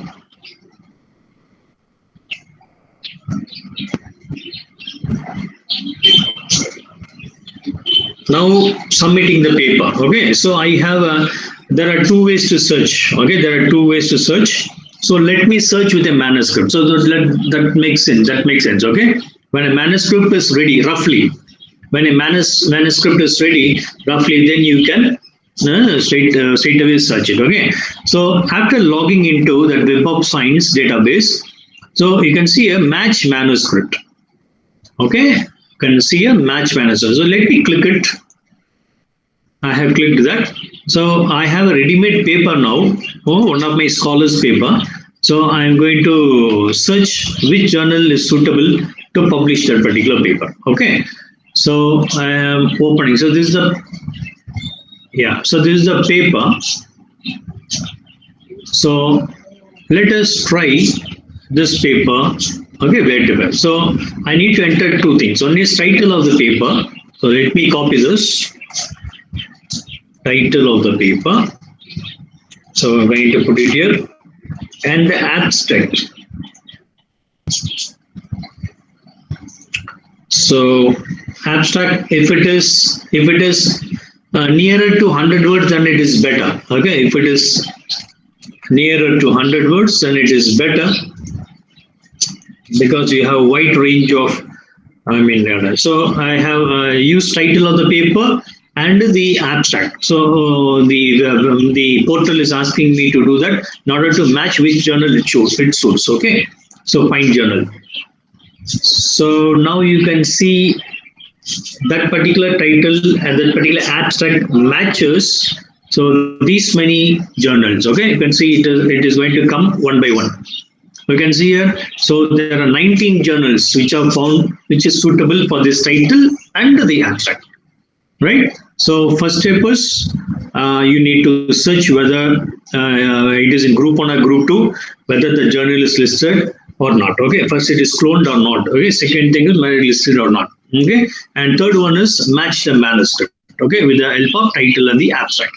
Now I can see, you can see here, this is one journal of social science and humanities, sustainability and economic, written in another language. Most probably it should be in Romania. Okay, so it's so total quality management and business excellence. So these are journal which that particular database recommends you. Okay, that portal recommends you. So let me click. Okay, now after this there is another issue. You can see in right side, in left side, see, in left side. So my hand is in left. So left side, you can see here, just click this frequency. Okay, just click that frequency and choose. And very important, dear participant, look, this is very important point which I'm going to tell. You need to look at the frequency of that particular journal in order to have higher rate of publishing opportunities.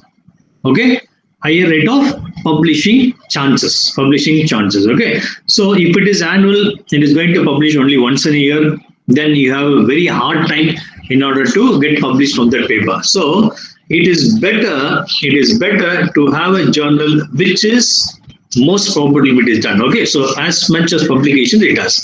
So let me click weekly. Okay, let me click weekly or triannual. Okay, triannual. So 3 to 4 times a year. So there is one journal which it recommends, transformation in business economics. Okay, so I'm going to target this journal now. So I'm going to target this journal. So there is one journal. So let me target this. So I have a higher chance of publishing. So because this is weekly and this is triannual. So this is actually published. Gone. Okay, so let me do it again. So triannual and weekly. Yes. So transformation. Let me view the profile page of this particular journal. Okay. So that is that is how you need to target a journal. Okay. So the opportunity you have to create as much as possible for your particular paper. Okay. So that makes sense. So when you have a higher number of issues, then you have higher chances of CA. Issues per year is 3. Okay, so this is triannual. So thrice a year you can publish. Or if it is monthly, then it is well and good. So let me go back. Is it monthly? So let me take all these things. If it is monthly, let me try. In monthly, which journal? So in monthly, yes, there are 4 journals. In monthly, you have 4 journals. So in monthly journal, I can create. So I can target this journal now. So max score is 26. Entrepreneurship, sustainability issues. So let me also target this, any of this. Okay, so one by one I can test. Okay, so this is math score is 22. So let me if math score is very less, then you have a problem. So that means your abstract matching thing is very slow. So it may get rejected. So math score should be high. So let me target the first one. So math score here is 50. Journal of Social Science and Humanities. I'm going to click it. Okay. Now after clicking it, you have to lead to that particular portal, and you need to confirm with the style of that particular journal. Okay, the particular journal, and based on that you need to change the manuscript and then you need to submit. Okay, so this is the basics of choosing a journal. Okay, fine. So if you have any doubt in this particular selection of journal, cloned journal, group 1 journal, group 2 journal, and how to check whether in which journal to publish, and the frequency of publication, all these things you can ask me. I'll give you 30 seconds, or else I move to the next topic. That is almost 15:37. I need to cover another 2 or 3 aspects. Okay, fine. Yeah. So now I will take you to the part where you need to write it. So second thing is how you need to write. Right. So this paper. Okay, I'll tell you. See, this I have taken as an example paper. Demo paper, not to explain you. A review of literature. How to write your review of literature. Okay. Right. So you can see, I'll make it bigger. Okay. Now you may see clearly. Okay. Yes. So this new channel world order, as we visualize it, more fresher, clearer sky, clean rivers, has changed the mindset of people. Okay, this is the finding. Okay, this is the finding. Or either this change is permanent or not, but as of now, made everyone realizing the blessing in disguise.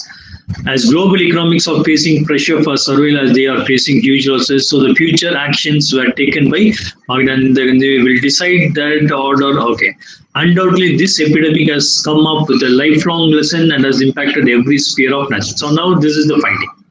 Okay, this is the finding.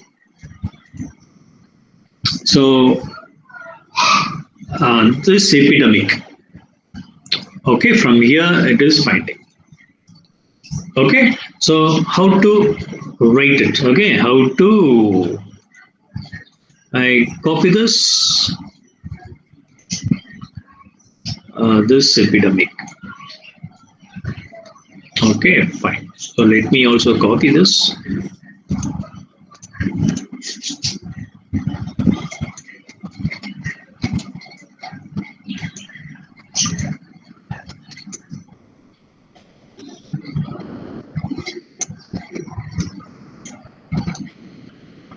Oh, not getting it. Okay, I am just putting it here. I'll assume that I have copied it. I'm going to put it here.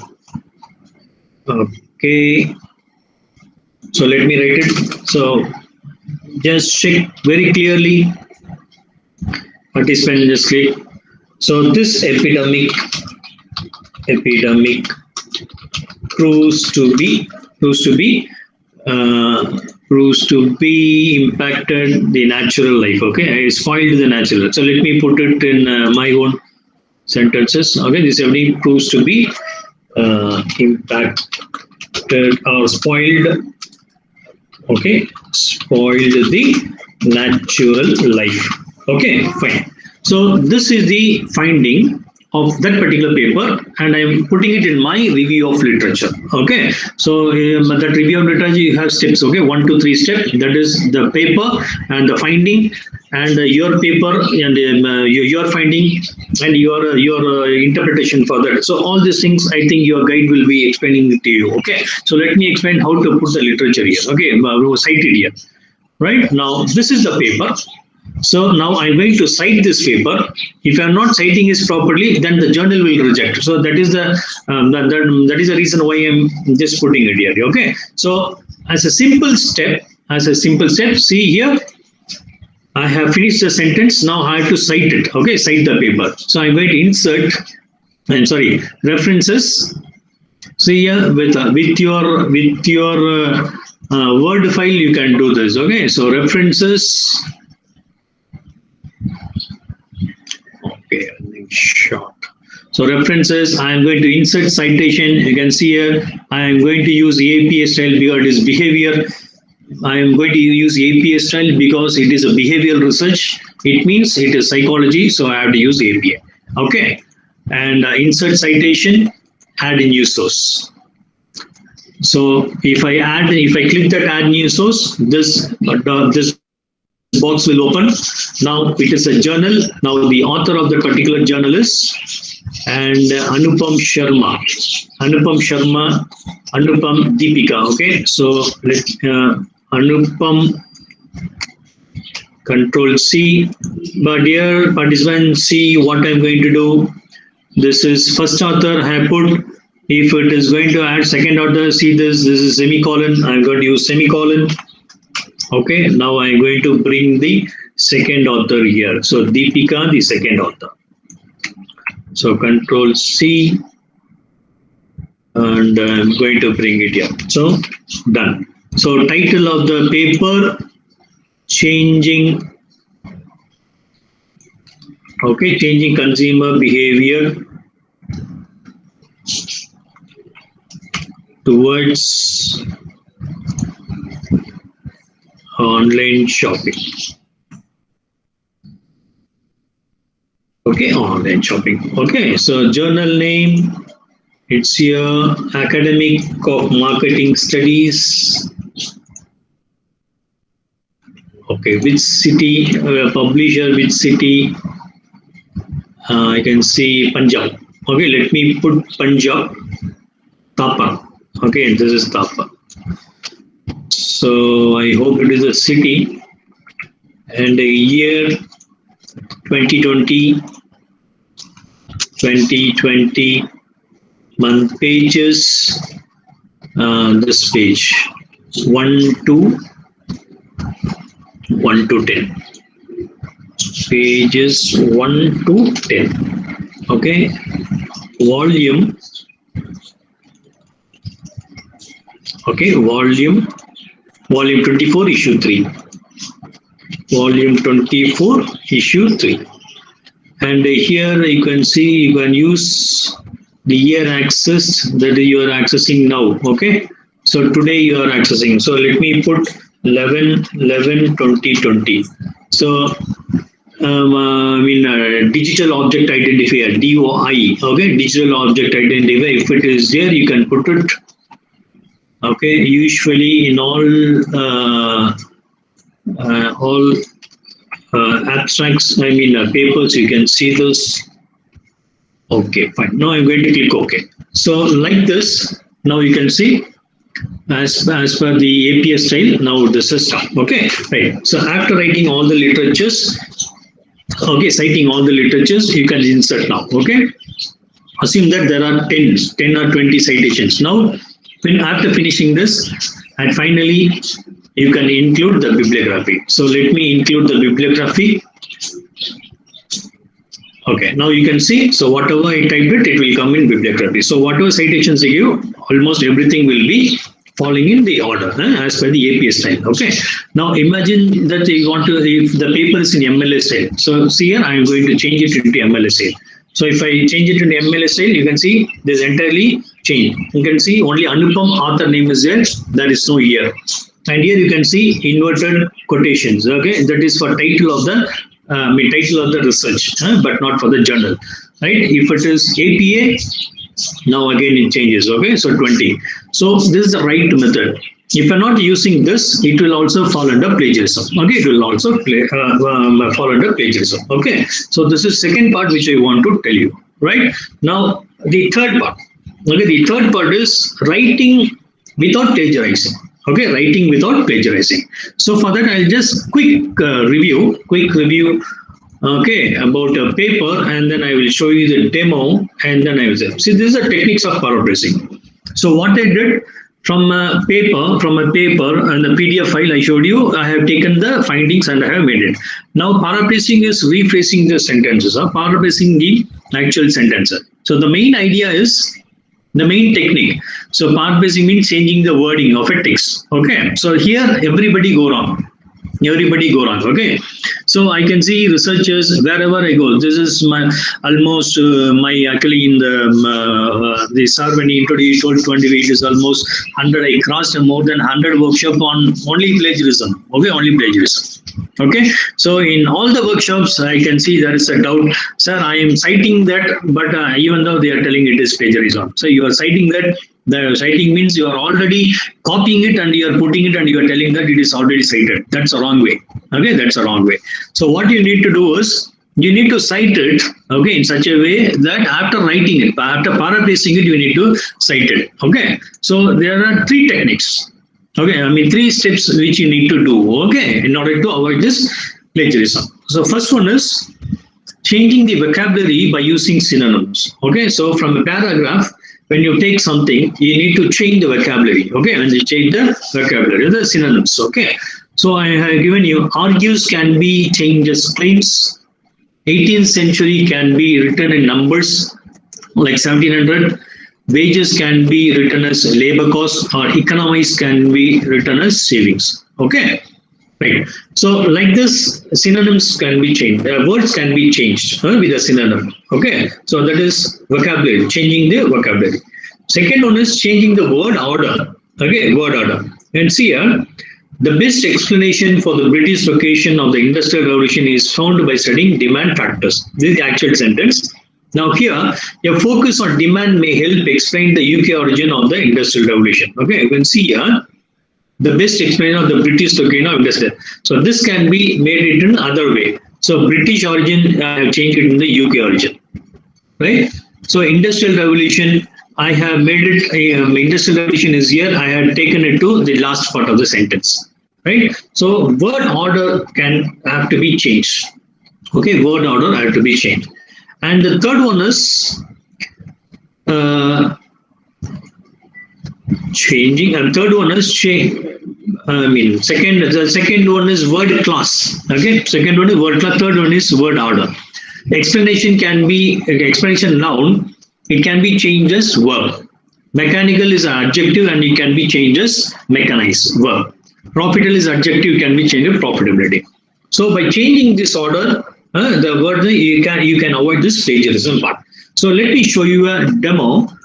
Okay, just by just giving you an example to prepare a paper in just few minutes. Okay. Okay, right.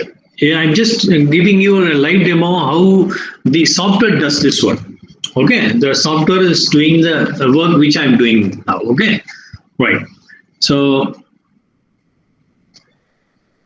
I'm just taking you inside. Okay, hope everybody are following.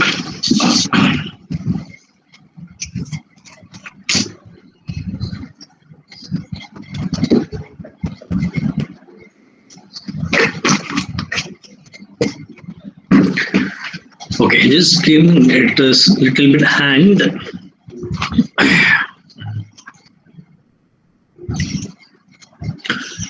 Okay, I hope that you just remember what are the steps which I told you.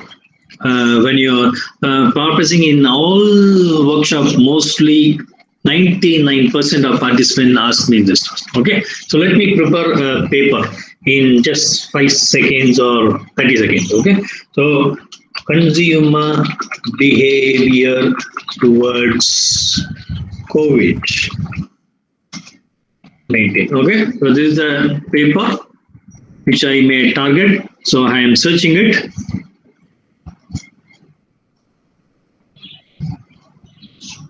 Oh, what happened? Your download has started. Yes. Yeah, it's running. So I have searched it. So I have searched with a title. Okay, so consumer behavior towards COVID-19. See the image. This is very important note regarding use of internet explorers. Okay, I should have not. Okay. Like 3 more, it's running. In meantime, I'll also open this Urkund to give you demo of that.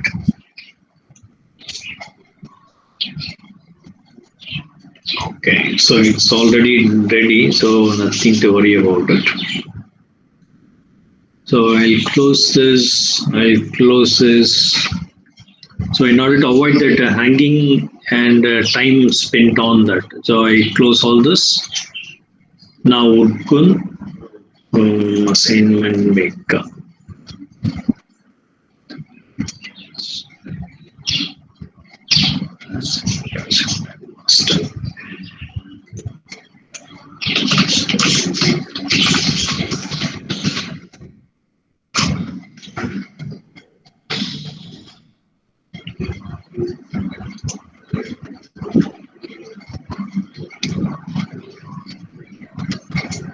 Okay, I hope. Yeah, I'll just put it online. Consumer behavior towards during consumer behavior during COVID-19. Okay, start saying.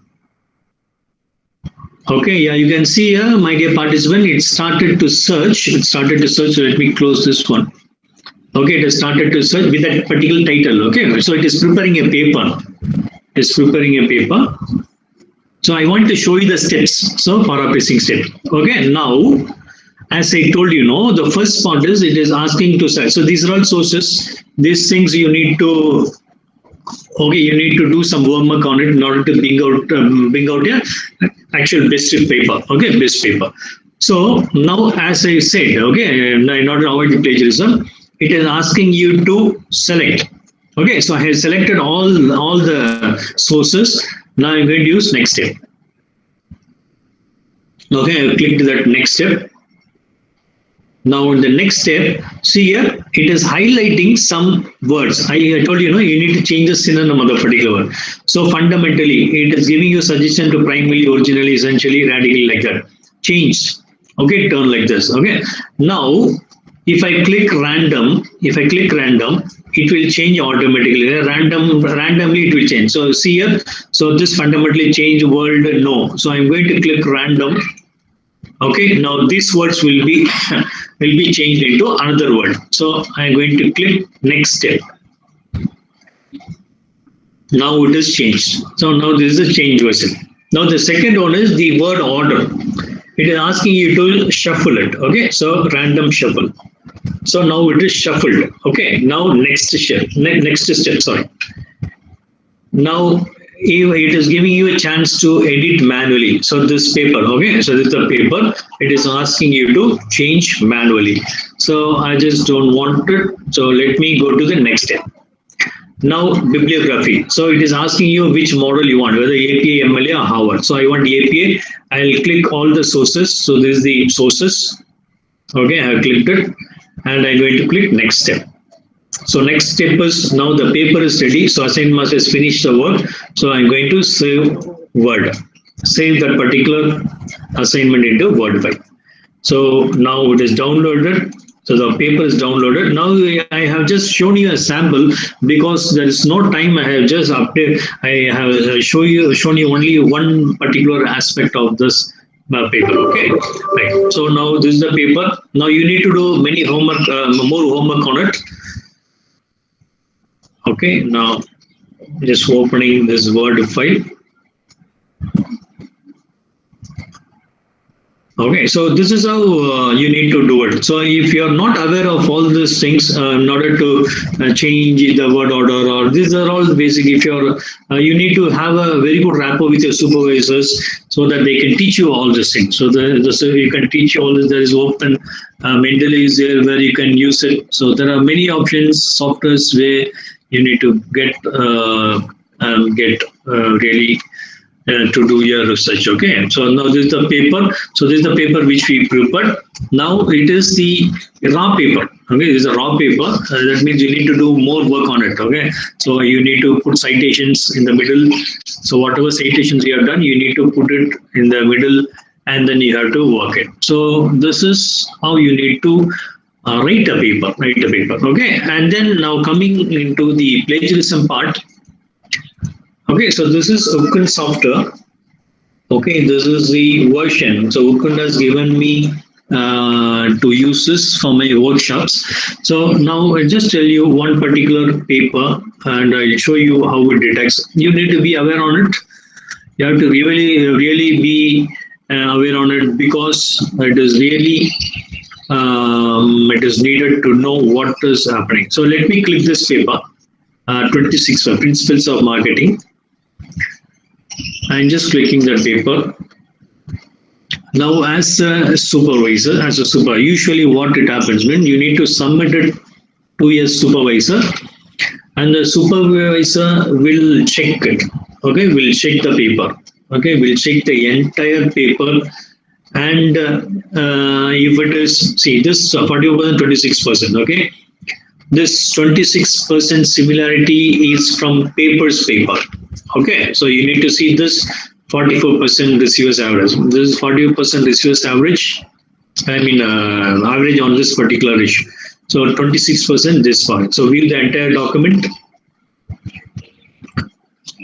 Now you can see this. This is the highlight. So meaning of the market, it is copied, and here this is copied.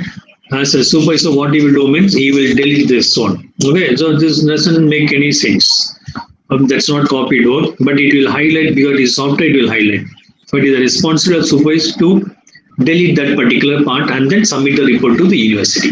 So this is plagiarism. Okay, so highlighted part is plagiarism. Right? This is also plagiarism. Okay, this is copied. So you can see all these highlights are copied one. Right? So there's no meaning in accepting this particular paper. So everything is copied there. Right?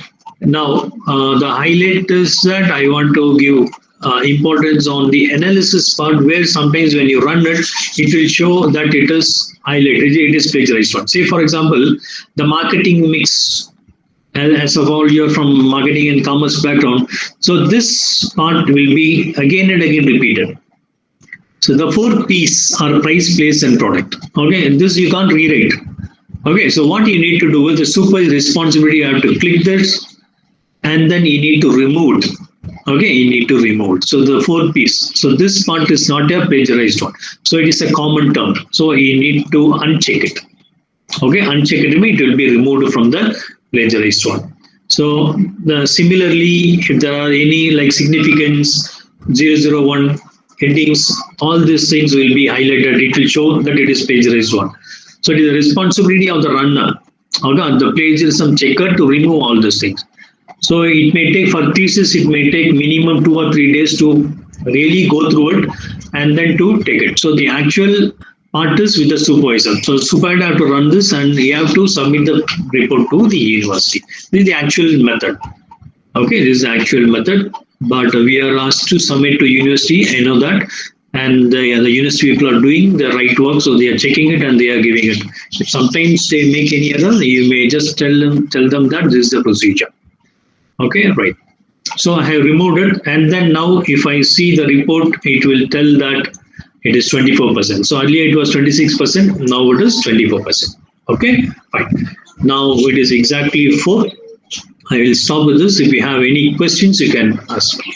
If you have any, I put the floor to the participants. If you have any questions, you can ask.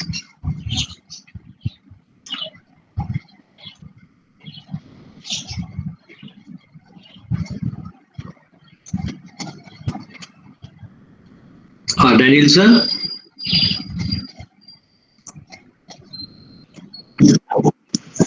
Sir, good evening, sir. This is Pumagal from Department of BBA. My doubt is, are these features available in Word 2010 format, sir? Yes. The inclusion of bibliography, inclusion of references. Are Yes. these features available in 2010 Word format? Yes, ma'am. Yes, available. It is available in all Word formats. It is available. Okay. Okay. Thank you.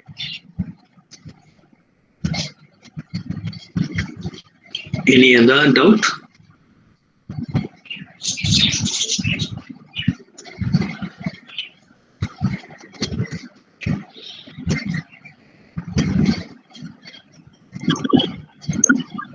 Okay, Daniel sir, if you have any particular question or I have a channel, I'll put it in chat box.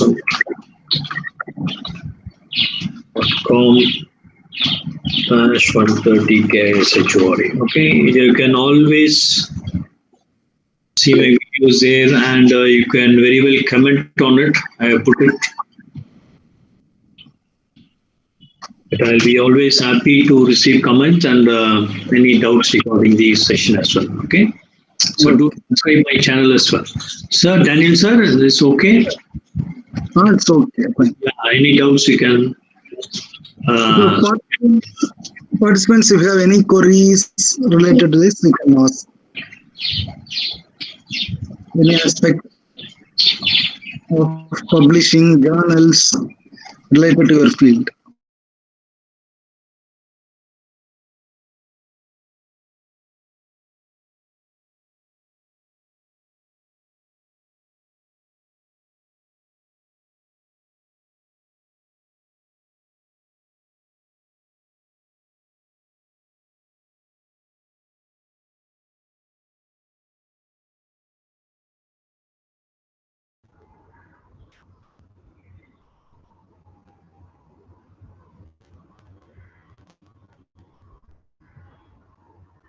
Okay.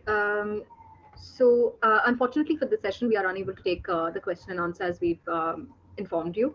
A very big thank you to RUSA for their support in organizing this faculty development program and for all members of the management and academic board of St. Xavier's College, Mumbai, and the supporting faculty members as well for the collaboration in bringing us ideas and content from well-established academicians and researchers in the field. We're also grateful for the participants today who with their questions and comments have kept both sessions lively and engaging. We understand that the Q&A is important and we are making alternative arrangements in that regard, and Dr. Kishore's email will be made available to you shortly on request. We thank you for your patience and understanding and of course your participation. We look forward to seeing you tomorrow for the closing sessions. Thank you.